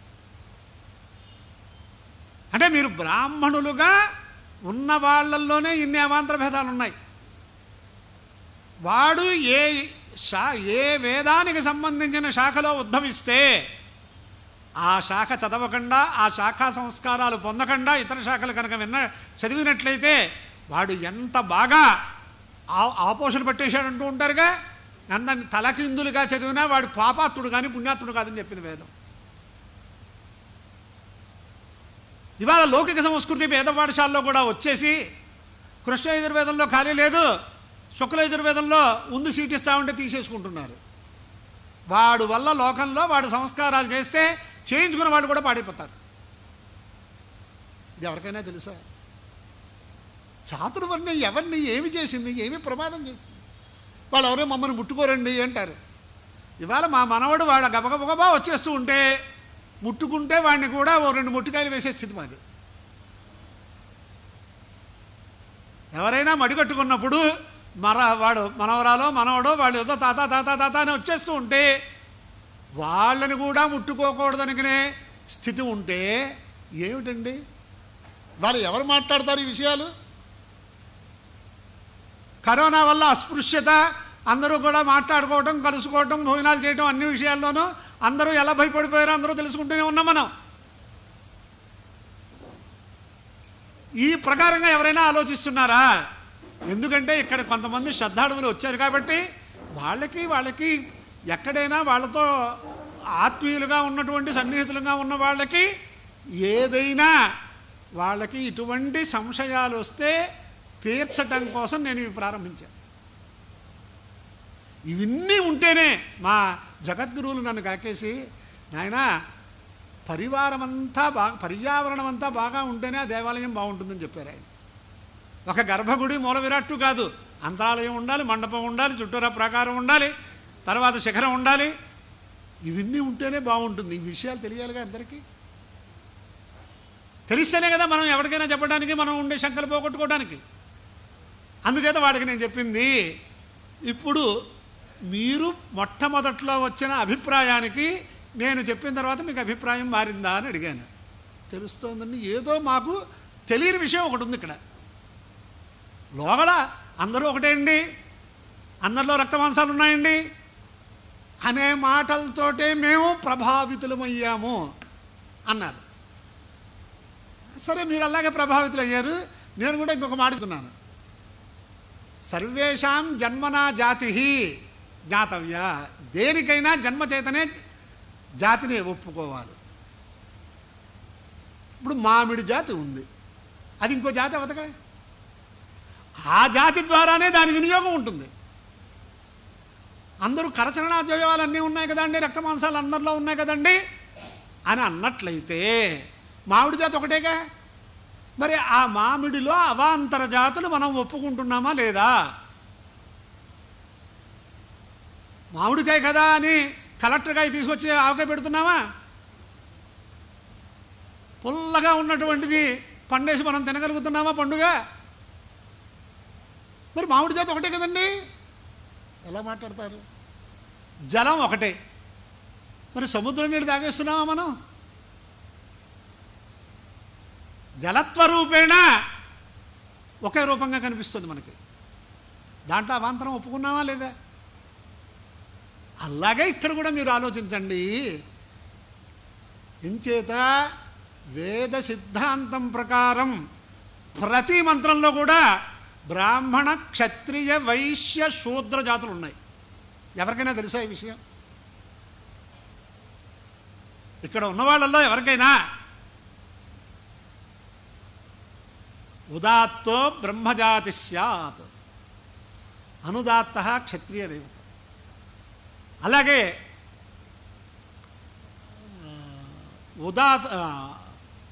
ఉదాత్తం వైశ్యజాతి, ప్రచయం శూద్రజాతి. ఇప్పుడు మీరు ఈ పదాలు చాతుర్వర్ణ్యం మయా సృష్టం గుణకర్మ విభాగశ అన్నప్పుడు కూడా చాతుర్వర్ణ్యాన్ని నేనే సృష్టించాను, వీళ్ళందరినీ నేను చాలా పైకి తీసుకురావడానికి అనేక ఉపాయాలు చెబుతున్నాను ఆయన అంటే, ఆయన మాట కూడా మనకు అక్కర్లే. అంటే లోక వ్యవహారం ఎలా ఉంది? శాస్త్ర సిద్ధాంతాన్ని ఒప్పుకోం కానీ శాస్త్రాన్ని గౌరవిస్తున్నామని చెప్పుకుంటున్నాం మనం. ఎలా ఉందంటే, మధ్యలో పెద్దలు చెప్పినట్టుగా ఒక ఏదో కొంతమంది అనుకూలవతులైనటువంటి భార్యలు, పతివ్రత స్త్రీలు ఉంటారు, కొంతమంది గయ్యాడి భార్యలు ఉంటారు, గయ్యాడి భర్తలు ఉంటారు. అందరికీ తెలుసున్నది. ఓ గయ్యాడి భార్యకి, అమ్మా నీకు చివరి స్థానం, చివరి కాలం వచ్చేస్తోంది, నువ్వు భర్తకి పాదపూజ చేసుకుంటే కానీ నీకు ఎటువంటి పరిస్థితుల్లోనూ ముక్తి లేదు, ఈ కష్టం తీరదని చెప్పారట. ఇంకా తప్పదు చెప్పారు. ఆ చెప్పిన సిద్ధాంత్ గారు ఎవరో కన్సల్ట్ చేశారు, బాగానే వాళ్ళు చెప్పారు. అయితే ఆ పాదపూజ ప్రారంభించింది. ఆయనకి ఏదో జ్వరం ఏదో వచ్చింది. ఏమీ మంచినీళ్ళు ఇవ్వండి అంటే, ఆ కాళ్ళు ఇలా పడండి, నేను పాదపూజ చేసుకోవాలంటుంది. అంటే ఆ పాదపూజ చేసుకుంటేనే మనకు క్లేశం పోతుంది, కానీ ఆ పాదములు కలిగినటువంటి మనిషికి కావలసిన మంచినీళ్ళు ఇద్దామనే వివేక జ్ఞానం కూడా లేదు అక్కడ. అలాగే భాగవత ప్రసంగాలు చేస్తూ ఉంటారు, వింటూ ఉంటారు. భాగవతంలో ఆ విరాట్ రూప ఆవిష్కరణ జరిగినప్పుడు ఆయన ఆ స్వరూపంలో ఏ అవయవములలో ఎవరెవరు ఉన్నారో చెప్పారు. దీంట్లో ముఖం లేకపోయినా, పాదాలు లేకపోయినా, ఊరువులు లేకపోయినా, బాహువులు లేకపోయినా ఇదేమిటి బ్రాహ్మణోస్య ముఖమాసీత్ ఇత్యాదిన అంటే ఒప్పుకోవాలిగా. వేదంలో కనిపిస్తున్నాయి, పురాణాల్లో కనిపిస్తున్నాయి, వేదాక్షరాల్లో కనిపిస్తున్నాయి, కానీ ఇది ఒక్కటే మాకు బాగా లేదండి అంటున్నారు వాళ్ళు. సరే, వీళ్ళ సంగతి వదిలిపెడదాం. క్షత్రియ వైశ్యులు ఎందుకు వదిలిపెడదామంటారంటే, వాళ్ళకి ఎవరో కొన్ని రకాలైనటువంటి భ్రమలు ఏర్పాటు చేశారు. క్షత్రియ వైశ్యులు కూడా వేదాధ్యయనం చేసే సందర్భం ఉంది శాస్త్రంలో. కానీ తన కన్న కొడుకు కూడా చెప్పకూడదు ముందు. ఇది ఎవరికైనా తెలుసా? ఇక్కడ ఉన్న వాళ్ళల్లో క్షత్రియుడు గురుకులంలో శ్రీకృష్ణ పరమాత్మ అయినా రామచంద్రమూర్తి అయినా గురుకులంలో వాళ్ళు అధ్యయనం చేయటం వరకే కానీ, వాళ్ళు యజ్ఞం చేయటం వరకే కానీ, వాళ్ళు దానం చేయటం వరకే కానీ వాళ్ళకి ప్రతిగ్రహణ యోగ్యత లేదు, యజ్ఞం చేయించే యోగ్యత లేదు, అధ్యయనం చెప్పే యోగ్యత లేదు. సరే, ఆ విషయం అక్కడ అట్టే పెడదాం. ఇంకా వేదంలో కొంతవరకు పురాణ వాంగ్మయాన్ని పరిశీలిస్తున్న వాళ్ళు ఉన్నారు కాబట్టి రామచంద్రమూర్తి సీతాదేవి అవతార పూర్తి కాబట్టి యజ్ఞం చెయ్యాలి అంటే సీతామ్మవారు లేదు కాబట్టి స్వర్ణ ప్రతిభనైనా పెట్టుకు చేశాడు అని మనం విన్నాం. ఉపనిషత్తులు కూడా మాతృదేవో భవ, పితృదేవో భవ, ఆచార్య దేవో భవ అని ఇలాంటివన్నీ చెప్తోంది. అంటే అందరికంటే తల్లినే దేవతాస్థానంలో చెప్పింది ఉపనిషత్తు. ప్రథమాతిక్రమణే కారణాభావ. ఆ గొప్పతనం మనం తీసుకున్నాం. తర్వాత ఉపనయనం చేసే సందర్భం కనుక చూసినట్లయితే తెల్లారగట్ట నుంచి ఆ ఆచార్యుడి స్థానంలో ఉండే తండ్రి గారు అన్ని హోమాలు అవన్నీ చేస్తూ చేయవాడికి నిత్యం అలవాట్లేదు, చేయకాల్చుకుంటున్నాడో ఏం చేస్తున్నాడో తెల్లారగట్లేదు చేస్తున్నాడు. మొట్టమొదట భిక్ష మాతృభిక్ష అని చెప్పాడు. మాతరమేవ అగ్రే తస్మారిక్తం పాత్రం ప్రయచ్ఛన్నాః మాతరమేవ అగ్రే భిక్షస్వ ఇది అని ఈ ప్రకారంగా తల్లి గురించి చెప్పుకొచ్చాడు. పత్ని అర్థోవా ఏష ఆత్మన యత్పత్ని, అర్థనారీశ్వరతత్వంగా అర్థస్వరూపంగా పత్నిని చెప్పుకొచ్చాడు. పత్ని ఇవ అనుమతం నిర్వపతి పత్ని పారీణ యస్యేషే అని వేదంలో భార్యాభర్తృ స్వరూపాన్ని అసంఖ్యాకంగా నిర్వచనాలు చేసి ఉన్నారు. ఇదంతా ఎందుకు చెబుతున్నారంటే తల్లి దేవతని చెబుతున్నారు కదా, భార్యని తన శరీరంలో సగభాగమని చెబుతున్నారు కదా. అలాగే తన కూతురన్నా తన చెల్లెలన్నా, వీళ్ళు నలుగురు సామాన్యంగా ఉంటారుగా, చెల్లెలు లేకపోవచ్చు, అంటే భార్య ఉంటుంది పెళ్లి చేసుకోకపోవచ్చు, తల్లి లేకపోతే వాడే లేడుగా. మరి వాళ్ళకి కూడా ముక్తి వస్తోంది అంటే వాళ్ళని నడిపించి కూడా రామేశ్వరం యాత్రకి తీసుకెళ్తారు, కానీ 4 మంత్రాలు చెప్తున్నారా? అసలు ఈ విషయం మీరు ఎందుకు ఆలోచించట్లేదండి అని అడిగాను నేను. నమస్కారం చేశారు, వెళ్ళారు. ఇంకా తర్వాత ఇంకా దాన్ని అంతకంటే పెంచను. అంటే ఏమైంది, తెలిసి తెలియకుండా చెబుతున్నటువంటి వాక్యముల ద్వారా మనం ప్రభావితులమయ్యి శాశ్వతమైనటువంటి సత్యాన్ని గ్రహించే స్థితిలో లేవు. ఇది మనం అర్థం చేసుకోవాలి. కొంతమంది ఏమంటున్నారంటే బ్రహ్మజ్ఞానేన బ్రాహ్మణ అంటున్నారు. చాలా మంచి మాట. బ్రహ్మజ్ఞానం ఎవరికి వస్తే వాళ్ళే బ్రాహ్మణులు. కొంతమంది ఇంగ్లీషులో బాగా చదువుకున్న వాళ్ళు చిన్మయ మిషన్ ఇలాంటి వాటిల్లో చేరిపోయి లోకల్లో ఆధ్యాత్మిక ఉపన్యాసాలు చెప్పేవాళ్ళు కూడా కొంతమంది ఎవరో ఏదో చెబితే ఒకసారి నా దగ్గరకు కూడా వచ్చారు. వచ్చి అసలు ఈ వర్ణ వ్యవస్థ లేదండి శాస్త్రంలో, వర్ణ వ్యవస్థ లేదు అని ఈ ప్రకారంగా వాళ్ళు ఏది ప్రచారం చేస్తున్నారో అదే మాట నాతో కూడా చెప్పారు. చెబితే ఈ వాక్యాలకి సంపూర్ణార్థాన్ని గ్రహించడం మీ వల్ల కాదు. లలితా సహస్రనామ భాష్యంలో జన్మనా బ్రాహ్మణో జ్ఞేయ సంస్కారైర్ద్విజముచ్యతే వేదాధ్యయనేన విప్రత్వం త్రిభిశ్రోత్రియ ఉచ్యతే అని ఉంది. అంటే బ్రాహ్మణ జాతిలో ఉద్భవించిన వాడు ఉపనయన సంస్కారం పొందేదాకా వాడు ఏ కర్మలు చెయ్యక్కర్లేదు. అంతవరకే అర్థం తీసుకోవాలండి. ఎందుచేత ఈ ప్రకారంగా జాతివాదాన్ని మనకి చెప్పారు. సరే, ఇప్పుడు కంప్యూటర్ల ప్రపంచంలో ఉన్నాం, ఈ జాతులు ఎందుకు అని అడుగుతున్నారు కొంతమంది. సంతోషమే, అన్నీ మనం ఆలోచన చేద్దాం. వాళ్ళు చెప్పిన మాటలన్నీ కానీ సార్వజనీనంగా వచ్చినటువంటి ఈ సంస్కారం ఇంతమందిలో పోగొట్టేటటువంటి మంత్రదండం ఎవరిదిలోనే ఉందా?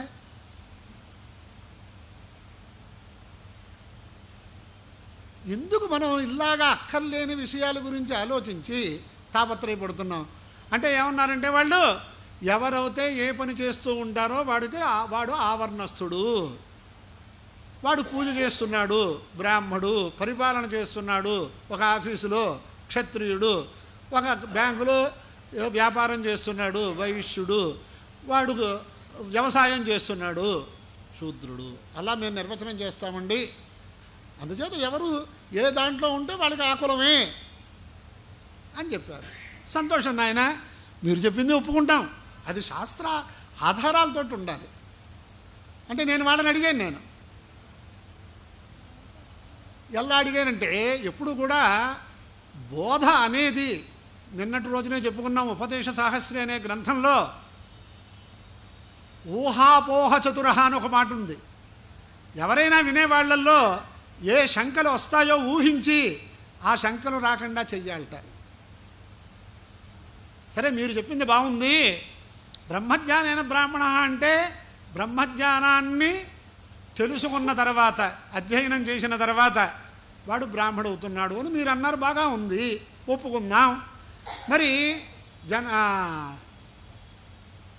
దశమ్యాముత్థితాయామని నామకరణం ఎప్పుడు చేయాలి? బిడ్డకి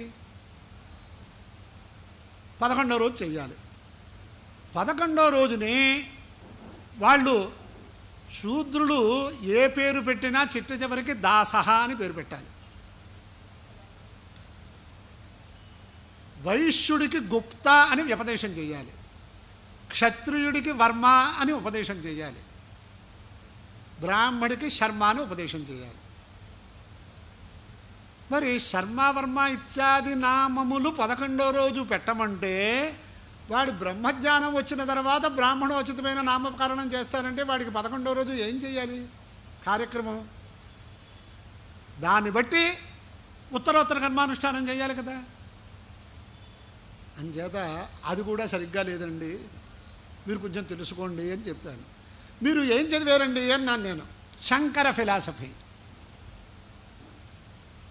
ఇదంతా ముందుగా లోకంలో అత్యద్భుతమైనటువంటి ఫిలాసఫర్స్గా ఆంగ్లంలో కూడా, ఆంగ్ల దేశాల్లో కూడా ఎవరున్నారో, అమెరికన్ దేశాల్లో అక్కడను వాళ్ళు కూడా శంకర ఫిలాసఫీకి మించిన ఫిలాసఫీ లేదని చెప్తున్నారు. మరి దాంట్లో ఎందుకు ఉన్నాయి? దాంట్లో ఉన్నాయా అండి అన్నారు. వారికి బోధ చేసి ప్రచారం చేయమని చెప్పినటువంటి వాళ్ళు ఈ విషయాలు వాళ్ళకి చెప్పరా.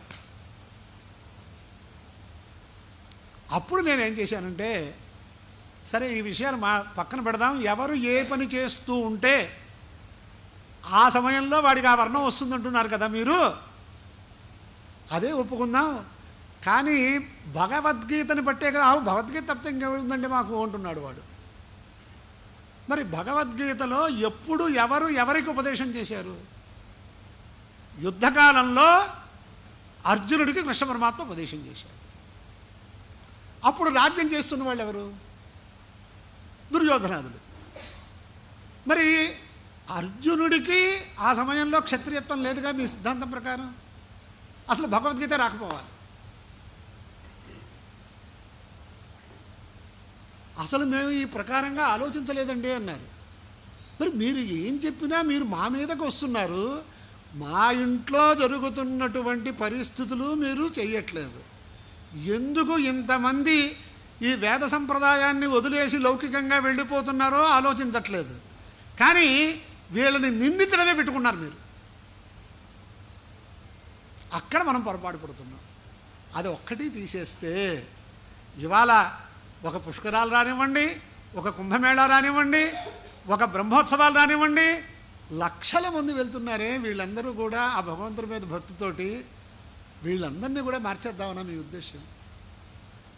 కొంతమంది అంటారు అసలు దేవాలయ పూజ లేదండి శాస్త్రంలో, అందరిలో కూడా పరమాత్మ ఉన్నాడు, ఎందుకండి ఈ బాహ్యమైనటువంటి ఈ దేవాలయ వ్యవస్థను కూడా ప్రచారం చేస్తున్నారు.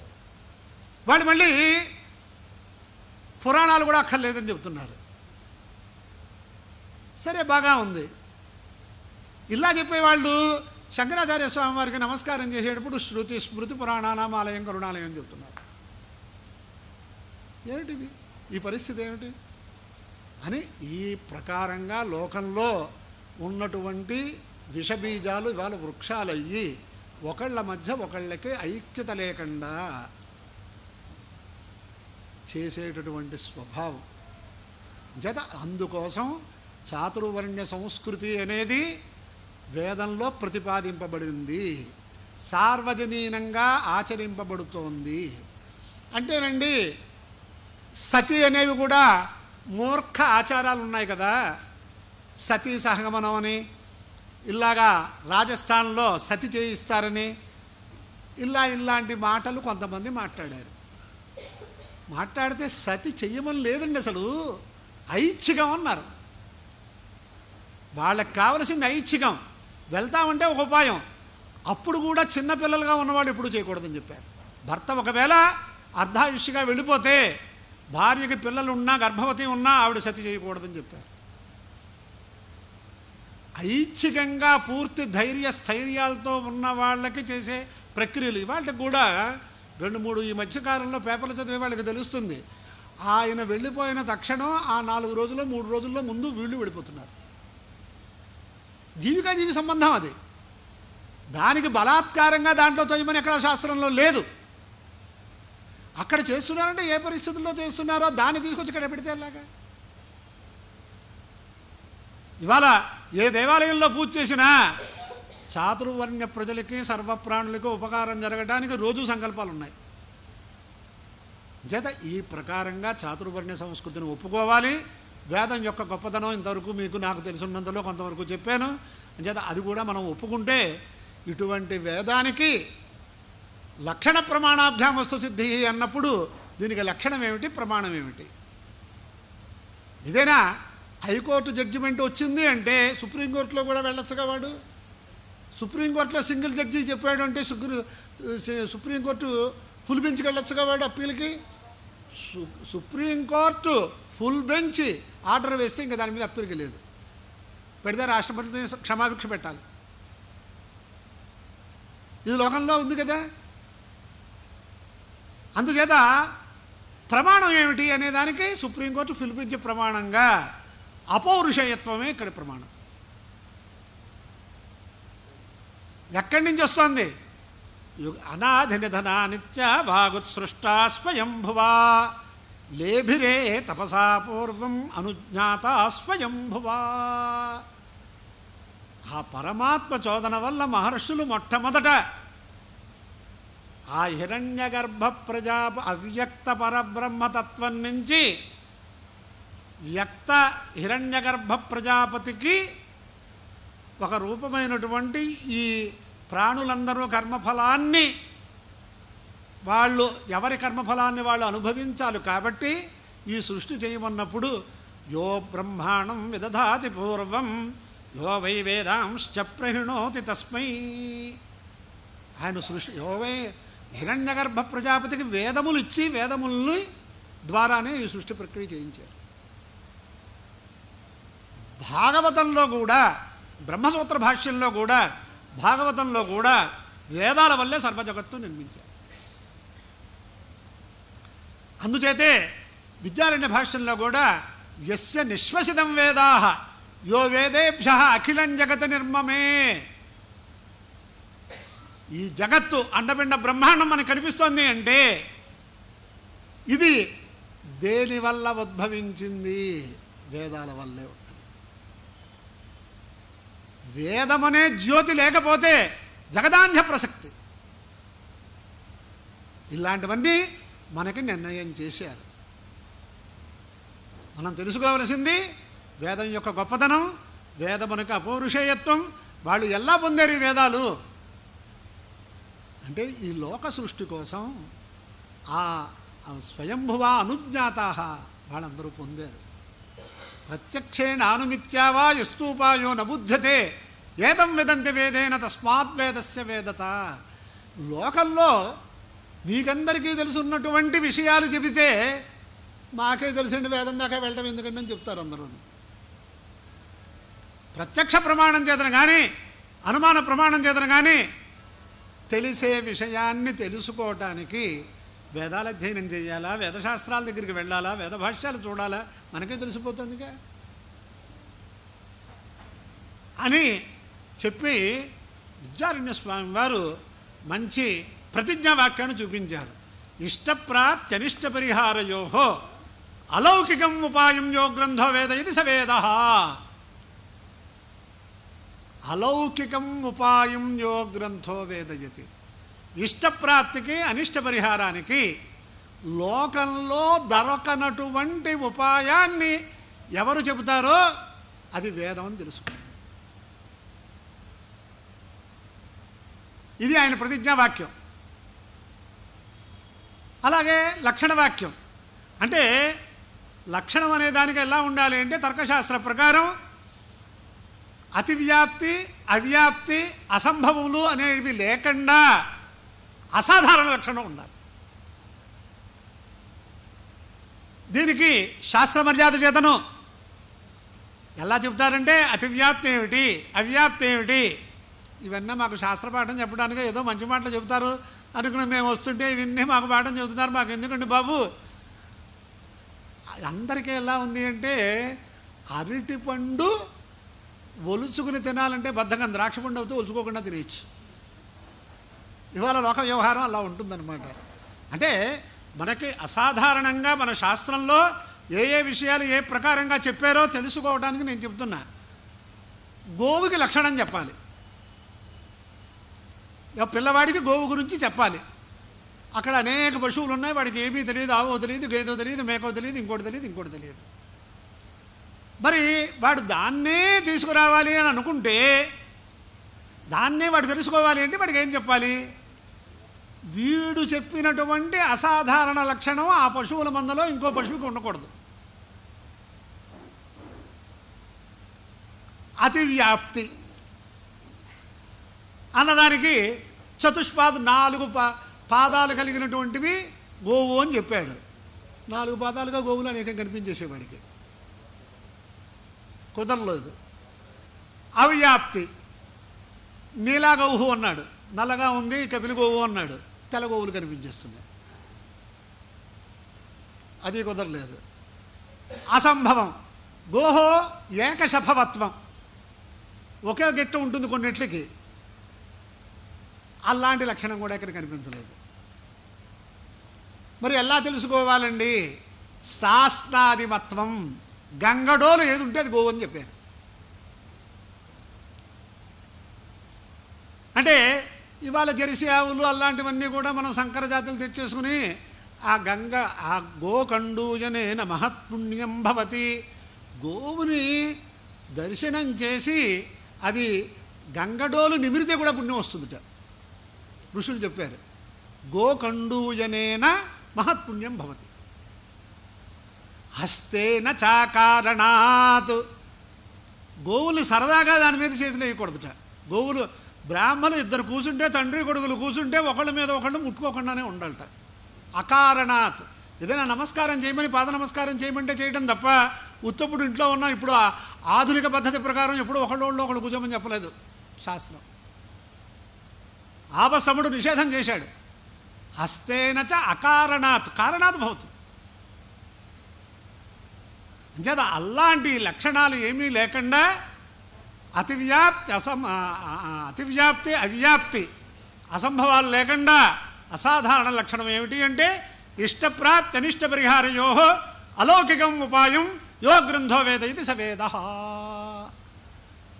మనకి తెలియనటువంటిది, లోకంలో దొరకనటువంటిది చెప్పటం కోసమే వేదం వచ్చింది అనేది వాళ్ళు తెలుసుకోమన్నారు. సరే, ఆ లక్షణాలన్నీ కూడా అపౌరుషేయత్వంతో ఇత్యాదులతోటి మనకి చాలా బాగా నిర్వచనం చేసి వేదైకమేయాహ విషయాహ అని మనకి చెప్పారు. వేదం ద్వారా తెలిసే విషయాలు కొన్ని మేము చెబుతాం, మీరు వినండి. సర్పావే జీర్యంతో మణ్యంత సయేతంక సర్నీరః కాద్రవేయో మంత్రమపశ్యత్ తతో వైతే జీర్ణా తనూరపాఘ్నత. కొంతమందికి ఎవరికైనా పల్లెటూరులో ఉన్న వాళ్ళకి పాము కుబుసములు చూసుంటారు. అవి పర్వదినాల్లో పూర్వ చర్మని వదిలేస్తుంటుంది. ఎవరికైనా తెలిస్తే చూసుకోండి, వ్యవసాయాలు చేసేవాళ్ళకి అందరికీ తెలుస్తుంది. ఈ సర్పములకి అటువంటిది అసాధారణ లక్షణం. అంటే ఈ సర్పానికి నేచురల్ అనేది ఇంగ్లీష్లో పేరు పెడతారు మీరు. దానికి కూడా కారణం చెబుతుంది వేదం. మీరు వెనకేం చేస్తారు?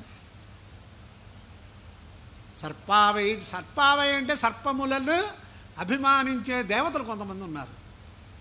జీర్యంతో మణ్యంత ఏమిటి మన అన్ని ఈ సర్పాలు ఇదంతా ఇలా వచ్చేస్తుంది, పైన శరీరం అంతా పాడైపోతుంది, మనలాగా ఏమీ ఏసీలు పరుపులు అవి లేవు కదా, ఏం చెయ్యాలి అని మహాసర్పాలన్నీ కూడా అంటే కాద్రవేయ కద్రు, మళ్ళీ కద్రుశ్చవేసు వర్ణీచ కద్రుసు వర్ణి ఆఖ్యానం, అదంతా చాలా పెద్ద పెద్ద విషయాలు ఉన్నాయి. చెబితే గణపాటి గారు ఎప్పటికి పూర్తి చేస్తారు, వారం రోజులు ఇప్పుడే అయిపోతే బాగుండు, కొంచెం షార్ట్ కట్లో రేపే పూర్తి చేసేయకూడదా, ఎంచేతంటే 5 రోజులు పెళ్ళి 5 గంటల్లోకి తెచ్చేసుకున్నాం కదా, 5 నిమిషాల్లోకి కూడా తీసుకొచ్చి చేసేవాడు ఎవడో ఆ బ్రహ్మగారికి ఎక్కువ డబ్బిస్తామనే రోజులు కూడా వచ్చేసాయి. అందుచేత ఈ సప్తాహం ఎందుకు 7 గంటల్లో పూర్తి చేసేయండి అంటారు. అవన్నీ తర్వాత ఎప్పుడో చెప్పుకుందాం. ఇప్పుడు కాద్రవేయ అంటే ఆ కద్రు దేవతా సంబంధమైనటువంటి పుత్రుడైనటువంటి వాడికి ఇటువంటిది సమస్య వచ్చినప్పుడు ఆయన చెప్పారట, యయ్యం కామయతే కామం తంతం వేదేన సాధయేత్. ఎవరెవరికి ఏ ఏ కోరిక ఉంటే అదంతా వేద మార్గం ద్వారానే స్వీకరించమని శాస్త్రంలో ఉంది. దాని వేద మార్గంలోనే ప్రయత్నం చేయమని. ఇవాళ అగ్నిర్వా కామయత అన్నాదో దేవానాకు శ్యామితి సయేతమగ్న ఏ కృత్తికాభ్య పురోడాసమష్టాకపాలన్నరవపతు. అగ్ని సర్వదేవతలలో ఒక శ్రేష్ఠాన్ని పొందాలి అని అనుకుంటే ఆయన కూడా యజ్ఞయాగాది క్రతువులు చేసినట్టు కనిపిస్తారు. అందుచేత ఇక్కడ భూమిర్భూమ్నాద్యౌర్వరిణాంతరిక్షం మహిత్వా అనే మంత్రముల యొక్క సముదాయాన్ని చూసి దీంతో చేసేటటువంటి ఇష్టి కనుక చేస్తే మనకి ఇటువంటి దోషం పోతుంది అని చేసిన తర్వాత వాటికి ఆ కుబుసం వెడవటం అనే అసాధారణ లక్షణం వచ్చిందని వేదంలో ఉంటే దాన్ని ఏం చెబుతారు లౌకికంగా? చెప్పాలిగా, అయితే చెప్పలేరు. కానీ ఇది స్వభావం అని పేరు పెట్టేస్తారు. ఆడవాళ్ళకి రజస్వల దోషం అనేది లేనటువంటి స్థితి కూడా వేదంలో చెప్పబడింది. వాళ్ళకి రజస్వల శారీరకమైన మానసికమైన రజస్వల స్థితి ఎప్పుడు వచ్చిందో కూడా వేదంలో చెప్పబడింది. ఇది ఎవరికైనా తెలుసా? అంటే ఇలా చూస్తూ ఉంటే మనకి లోకంలో ఎన్ని రకాలైన విషయములకు కూడా నేచరు స్వభావం అని మీరు దేనికైతే పేరు పెడతారో వాటన్నిటికీ సమాధానాలు వేదంలో ఉన్నాయి. మరి ఎవరికైనా తెలుసా విషయాలు? అందుచేత ఇలాంటి వాటితోటి దానికి లక్షణాలు ఉన్నాయి, దానికి ప్రమాణం ఉంది అని అనుకుంటే, అంటే లోకంలో లోకానుభగత, లోకంలో తెలియబడని దాన్ని చెబితేనే దాని యొక్క గొప్పతనం. ఇలాంటివి అనేక విషయాలు ఉన్నాయి, అవి మనం తెలుసుకోవాలి. ఇంకా చివరికి ఇష్టప్రాప్తి అనిష్ట పరిహారం. ఇక్కడ ఇష్టం అంటే ఏమిటి, అనిష్టం అంటే ఏమిటి? అనిష్టం అంటే తెలిస్తే అటువంటిది మనకు రాకూడదని మనం జాగ్రత్త పడతాం లోక మర్యాద చేతను. మరి ఇక్కడ ఇష్టం అనేది తెలుసుకోవాలి, అనిష్టం అనేది తెలుసుకోవాలి. ఇష్టం అనేది మీరు చెప్పడం ఏంటి, మా అందరికీ తెలుసండి అని ప్రారంభించారు. అందరూ ఏమిటి? స్రక్చందన వనితాధికం, భార్యాభర్తృ సంబంధం, చందనము, లేకపోతే పూలమాలలు, లేకపోతే భోజనాలు, ఇవన్నీ లోకంలో కావాలి. అవేగా అందరికీ ఇష్టం. ఇవాళ ఈ వడంగా ఇక్కడితో మంచి మాట చెబుతున్నారు అంటే పక్కన ఇంకోటి ఏదైనా చేస్తుంటే అక్కడికి వెళ్ళిపోతాం మనం. స్వభావం అది. ఊరికేదో పంచిపెట్టేస్తున్నారంటే గాల్లో ఎగురుతున్నాయంటే మళ్ళీ ఇలాంటి కనపడిగా ఇంకోళ్ళు తెచ్చుకోవచ్చు. అందరూ అలాంటి వాళ్ళు కాదు. ఇవన్నీ తర్వాత వస్తూ ఉంటే లేకపోతే ఇలాంటి కనపడిగా తెచ్చుకుని మనమే కార్యక్రమం చేయొచ్చు. ముందు హెలికాప్టర్లోంచి నోట్లు రాలుతున్నాయంటే వెళ్ళిపోతాంగా మనం. అంచేత ఇష్టం అంటే ఏమిటి, అనిష్టం అంటే ఏమిటో మీరు తెలుసుకునే స్థితి మనం ఆలోచించుకోవాలి. దాని గురించి చాలా విశేషమైనటువంటి వ్యాఖ్యానం ఉంది. అంటే మొత్తం మీద ప్రత్యక్ష అనుమానముల చేతను మనం ఏదైతే స్వీకరిద్దామని అనుకుంటామో అదే ఇష్టము. మనం స్వీకరించకూడదని అనుకుంటామో అదే అనిష్టము. అంటే రోగాదులు ఎవరు కావాలని కోరుకోడుగా, ఇవి కోరుకుంటారు. దీనికి వేదం చెప్పవలసిన పనే ఉంది, అందరికీ తెలుస్తోందిగా. అంటే దాని గురించి చెప్పాడు. శ్లోకార్థేన ప్రవక్ష్యామి యదుక్తం గ్రంథకోటిభి పరోపకార పుణ్యాయ పాపాయ పరపీడనం. ఇది అందరికీ తెలుసుకండి. పుణ్యం కావాలి అంటే ఇదం పుణ్యం ఇదం పాపం ఇత్యేతస్మిన్ పదద్వయం ఆచండాలం మనుష్యాణం అల్పం శాస్త్ర ప్రయోజనం. నాయన శాస్త్ర ప్రయోజనం పుణ్యమని పాపమని అందరూ మాట్లాడేస్తున్నారు కదా. అలాగే పర సంతోషజనక ఉపకార పరోపకార, పర దుఃఖజనక అపకార పరాపకార. ఇలా ఓ నిర్వచనం చేశారు. పరులను సంతోషపెట్టే కార్యం పరోపకారం, పరులని దుఃఖపెట్టేది కార్యక్రమం పరాపకారం. ఇలా తెలుసుకోండి అని మళ్ళీ వాళ్ళు కొంతమంది ప్రయత్నం చేశారు. చేస్తే నాయనా పరోపకార పరాపకారముల గురించి కూడా మీకు తెలియదు.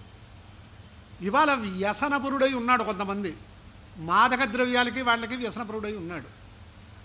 పరుడికి సంతోషాన్ని కలిగించేటటువంటి కార్యానికి పరోపకారం అని పెడితే వాడికి ఆ సమయంలో ద్రవ్యం లేకపోతే వాడి బాధ చూస్తే బాబోయ్ వీడు ఇంత బాధపడిపోతున్నాడు, ఆ ఇంజక్షన్లు చేసుకోవడానికి మనం డబ్బిచ్చి పంపించేద్దాం అన్న స్థితిలో వాడు ఆ వ్యసనపరుడై ఉంటాడు వాడు. అలాగే భార్య తాళి కూడా తెంపుకుని మద్యపానం చేయడానికి వెళ్ళిపోయాడనే వార్తలు మనం చూస్తూ ఉంటాం. అది వాడికి సంతోషమేగా, మరి దానికి మనం సహకరించవచ్చుగా.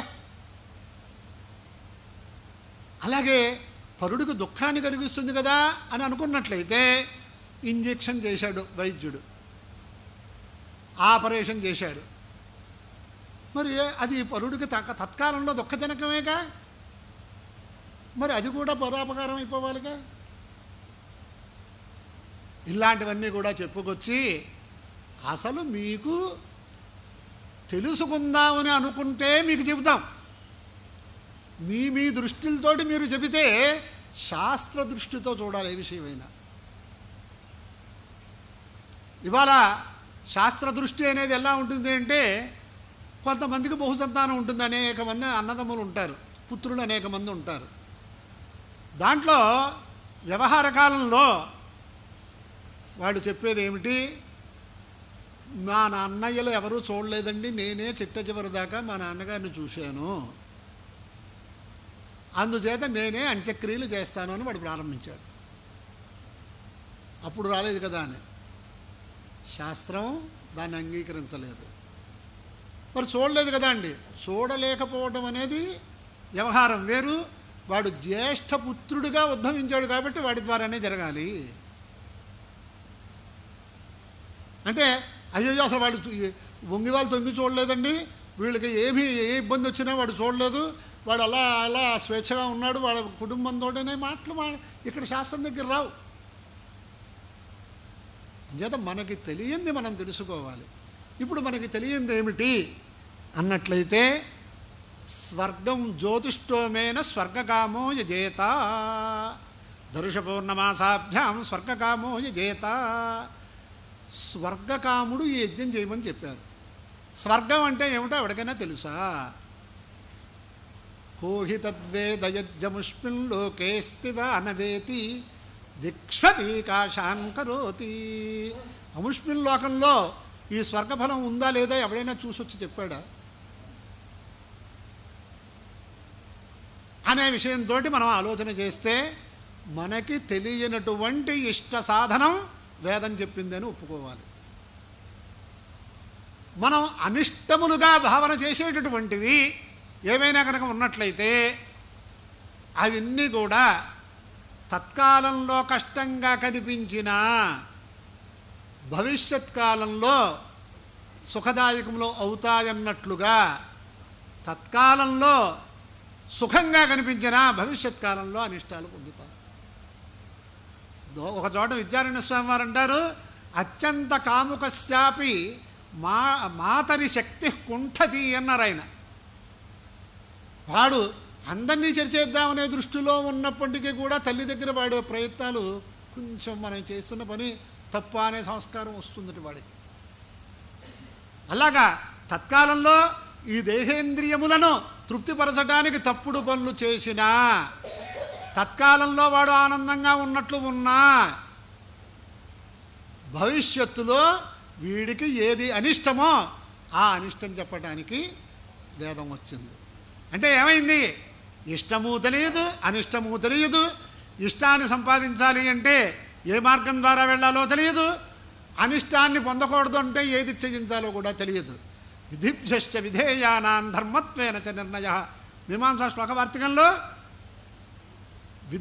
విధివాక్యముల చేతను ఏమి విధేయములో ఏది చెయ్యాలో తెలుసుకోండి. నిషేధేభ్యశ్చ నిషేధ్యానాం అధర్మత్వేన చ నిర్ణయ. ధర్మాధర్మములు వేదం ద్వారానే మీరు తెలుసుకోండి. ఇది ఈరోజు నిన్నటి ప్రారంభించిన దానికి కొంతవరకు నేను చెప్పి ఇటుపైన ఇంకా వేదం గురించే మనం పూర్తిగా తెలుసుకోలేదు, వేద ప్రయోజనాల గురించి మనం తెలుసుకోవాల్సి ఉంది. దీంట్లో ఒక్కటి మాత్రం చెప్పి ఈరోజు ప్రసంగాన్ని ఉపసంహరిస్తాను. మనందరికీ వచ్చిన శంకలకి సమాధానం వేదం ఎలా చెప్పింది?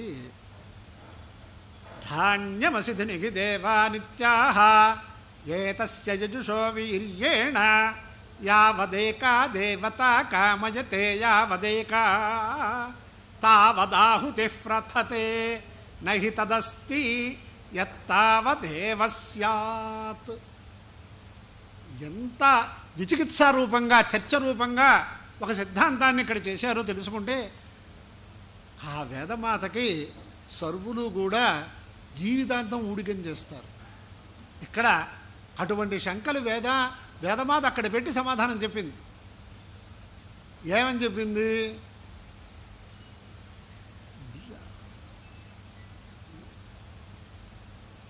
యత్తావదేవ స్యాత్ యావజ్జుహోతి. దీన్ని ఉపలక్షణంగా తీసుకుంటే మనం దేవతలకి నివేదన చేస్తున్నాం. ఇంత బెల్లం ముక్కో ఇంత అరటిపండు ఏదో అక్కడ పెడుతున్నాం మనం, లేకపోతే కొబ్బరికాయలు ఇంకోటి పెడుతున్నాం. అసలు మనకే ఈ ఆహారం సరిపోదు కదా, దేవతలకి ఇది సరిపోతుందని ఎవరికైనా ఇక్కడ అనుమానం వచ్చిందా? దేవతల్ని ఇంత పూజ చేసి ఇక్కడ ఈ ప్రకారంగా ఈ ఆహుతులు ఇస్తున్నాం కదా, ఈ నివేద్యం పెడుతున్నాం కదా, ఇది దేవతలకి సరిపోతుందా అనే ప్రశ్న ఎవరికైనా వచ్చిందా? ఇక్కడ ఉన్న వాళ్ళకి చేయించేస్తున్నారు, చేసేస్తున్నాము, తినేస్తున్నాం ప్రసాదం. అలాగే ఇక్కడ ఎంత ఈ అంగుళి పర్వత్రయంతో వచ్చింది మాత్రమే హవిస్సు హోమంలో వేయాలి. మనకి చాలా బాగా ఉంది కదా, ఓ బస్తా బియ్యం ఉండేసి ఇంతంత ముద్దలు తీసుకెళ్ళి అగ్నిహోత్రంలో పడేద్దామంటే అసలు దాన్ని ఆసుర యాగాలుగా తీసేసారు. ఏ ప్రమాణంగా హవిస్సులు వేయాలో కూడా మనకు తెచ్చింది. అలాగే ఉత్తరార్ధాత్ సకృత్ స్విష్టకృతేవదాయ. మామూలుగా పూర్వాహుతుల కంటే ఉత్తరాహుతులకి కొంచెం విశేషంగా కొంచెం అధికంగా కనిపించాలి. పోలే ఏదో ఒకటి చేశారు. అసలు అగ్నికి ఆ దేవతలకి ఇంద్రాయ స్వాహ ప్రజాపతయే స్వాహ వాళ్ళందరికీ ఈ ఆహుతి సరిపోతుందండి? ఇది పెద్ద చర్చ వేదంలో.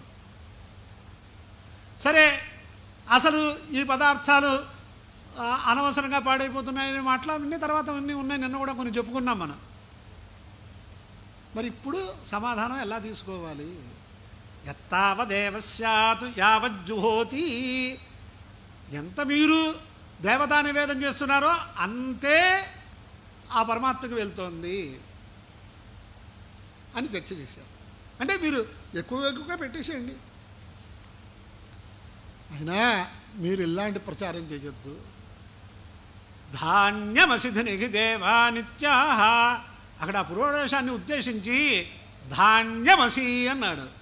అదేమీ పురోడాశము ఆ వ్రీహులను దంచగా తర్వాత అవహరణం చేసిన తర్వాత, పిష్టీకరణం చేసిన తర్వాత ఆ పిండితోటి అనుత్తంగమనపూపం అని ఇలాగ దాన్ని కూర్మ రూపంగా పురోడాశాన్ని తయారు చేయాలి. పురోడాశం అని పేరు పెడతారు ఇష్టిల్లో. దాన్ని అది తయారు చేసిన తర్వాత అక్కడ ఒక మంత్రాన్ని వినియోగం చేశారు. ఏ పురోడాశ అని అనాలి. ధాన్యమసిధుని దేవాను ఏ ప్రకృతి ద్రవ్య త్వం ధాన్యమసి అన్నారు అక్కడ. ఏమిటి పురోడాశానికి ధాన్యం అంటున్నారేమిటి? ఇది ఒక ప్రశ్న. మళ్ళీ వికారే ప్రకృతి శబ్ద అని అక్కడ నిర్వచనం చేశారు. అంటే ధాన్య వికారం బియ్యం అయ్యాయి, బియ్యం వికారం ధాన్యం దంచితే బియ్యం వచ్చాయి, బియ్యాన్ని మళ్ళీ చూర్ణం చేస్తే పిండి వచ్చింది, ఆ పిండితో తయారు చేస్తే పురోడాశం అపోపం తయారైంది. కానీ దీనికి మూలభూతమైంది ఏమిటి? ధాన్యం. అందుచేత ఏ పురోడాశ ద్రవ్య ధాన్యమసి ధును ప్రేరణే అత దేవానుధునుహి, దేవతలందరినీ సంతోషపెట్టు. మేము ఎవరెవరికి ఈ ఆహుతులు ఇస్తామో ఆ ఆహుతులు ద్వారా దేవతలు సంతోషించేటట్లుగా చెయ్యి అని ఈ మంత్రోచ్చారణ చేశారు. దానివల్ల యావదేక దేవత కామయతే యావదేక దేవత యావద్యావత్ కామయతే వీప్సాయా అర్థ. దేవతలు ఎంతగా కోరుకుంటారో మనకేం తెలుసు. తావదాహుతి ప్రథతే, అది విస్తరింపబడుతుంది వాళ్ళకి. నహి తదస్తి యత్తావదేవ స్యాత్ యావజ్జుహోతి, ఎంత మాత్రం చేశారో అంతే వాళ్ళకు ఉంటుంది అనే మాట మీరు అసలు మనస్సులో తీసుకోకండి. ఆ మంత్ర వినియోగం సక్రమంగా చేస్తే ఆయా దేవతలకి ఆ హవిస్సులు వెళ్ళి దేవాన్ భావయతానేన, ఈ మహానుభావుడే నన్ను చెప్పుకొచ్చారు. తే దేవా భావయంతువ పరస్పరం భావయంత శ్రేయః పరమవాప్స్యథ అని ఈ ప్రకారంగా మనకు కావలసినటువంటి విషయములు, మనకి ఏ సంశయాలు రావటానికి బాగా ఆలోచిస్తూ ఉంటాయో, అంటే ఆలోచించే శక్తి కూడా కొంతమందికి లేదు. మా బంధువులు, మా మేనత్త గారు అబ్బాయి శేషశాస్త్రి గారిని ఆయన ఆంధ్రప్రదేశ్ చీఫ్ ఇంజనీర్ చేశారు. అంటే వీరి పెదనాన్నగారు చేస్తే అయిపోయిన తర్వాత ఈ నాలెడ్జీ తోటి ఈ జ్యోతిష్కులు ఎక్కడ పొరపాటు పడుతున్నారో అవి తెలుసుకుని ఆ గ్రంథాలన్నీ అధ్యయనం చేసి వీళ్ళు పొరపాట్లు చెప్పి ఆయన పెళ్లి సంబంధాలు చేయించిన వాళ్ళు ఇవాళ సుఖంగా ఉన్నారు. అంటే ఏమైంది? అంత విస్తృతంగా ఉద్యోగం చేసిన వాడు రిటైర్ అయిపోయిన తర్వాత దీంట్లో మథించాడు.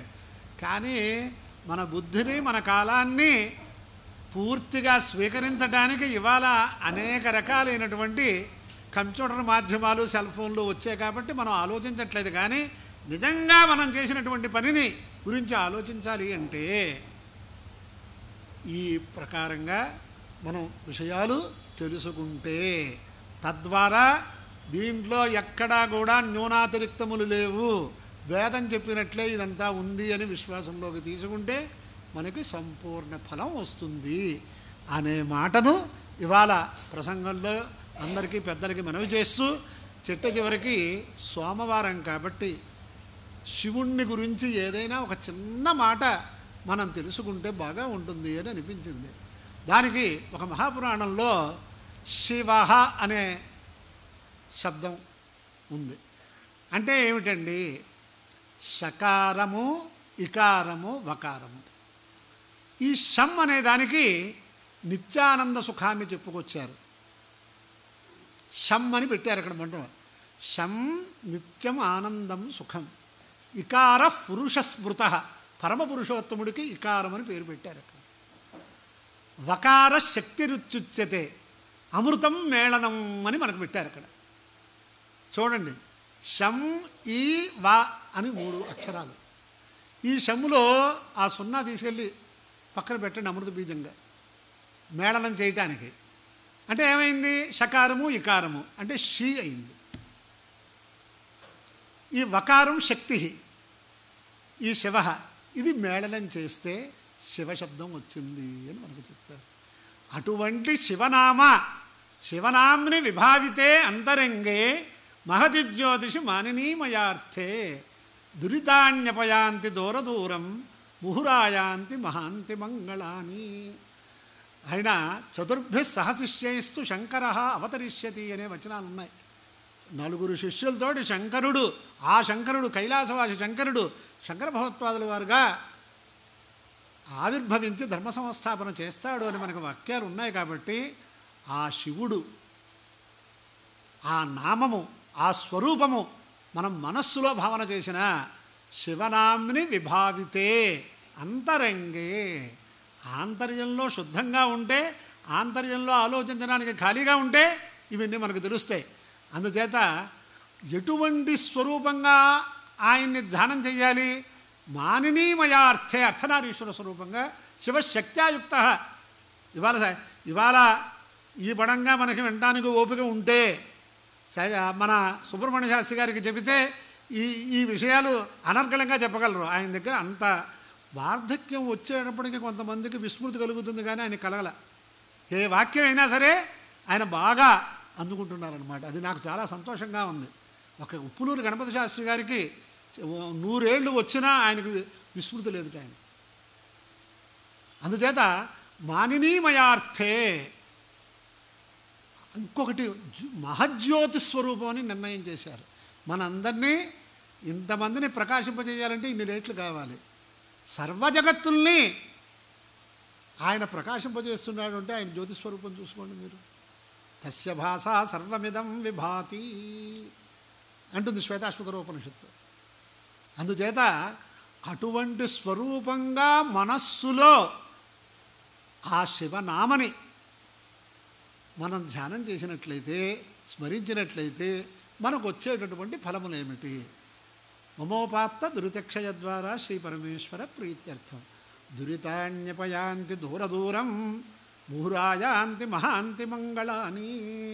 మనకు ఉండేటటువంటి జ్ఞానత అజ్ఞానత చేసినటువంటి దురితములు, జన్మాంతరీయమైన దురితములు అన్నీ వెళ్ళిపోయి మనకి కావలసినటువంటి సకల శ్రేయస్సులు కలుగుతాయి. కాబట్టి అటువంటి సకల శ్రేయస్సులు ఆ పరమాత్మ మనందరికీ ఇవ్వాలి అని ప్రార్థన చేస్తూ ఈరోజు ఉపన్యాసాన్ని ఉపసంహరిస్తున్నాను. నమః పార్వతీపతయే. హర హర మహాదేవ్.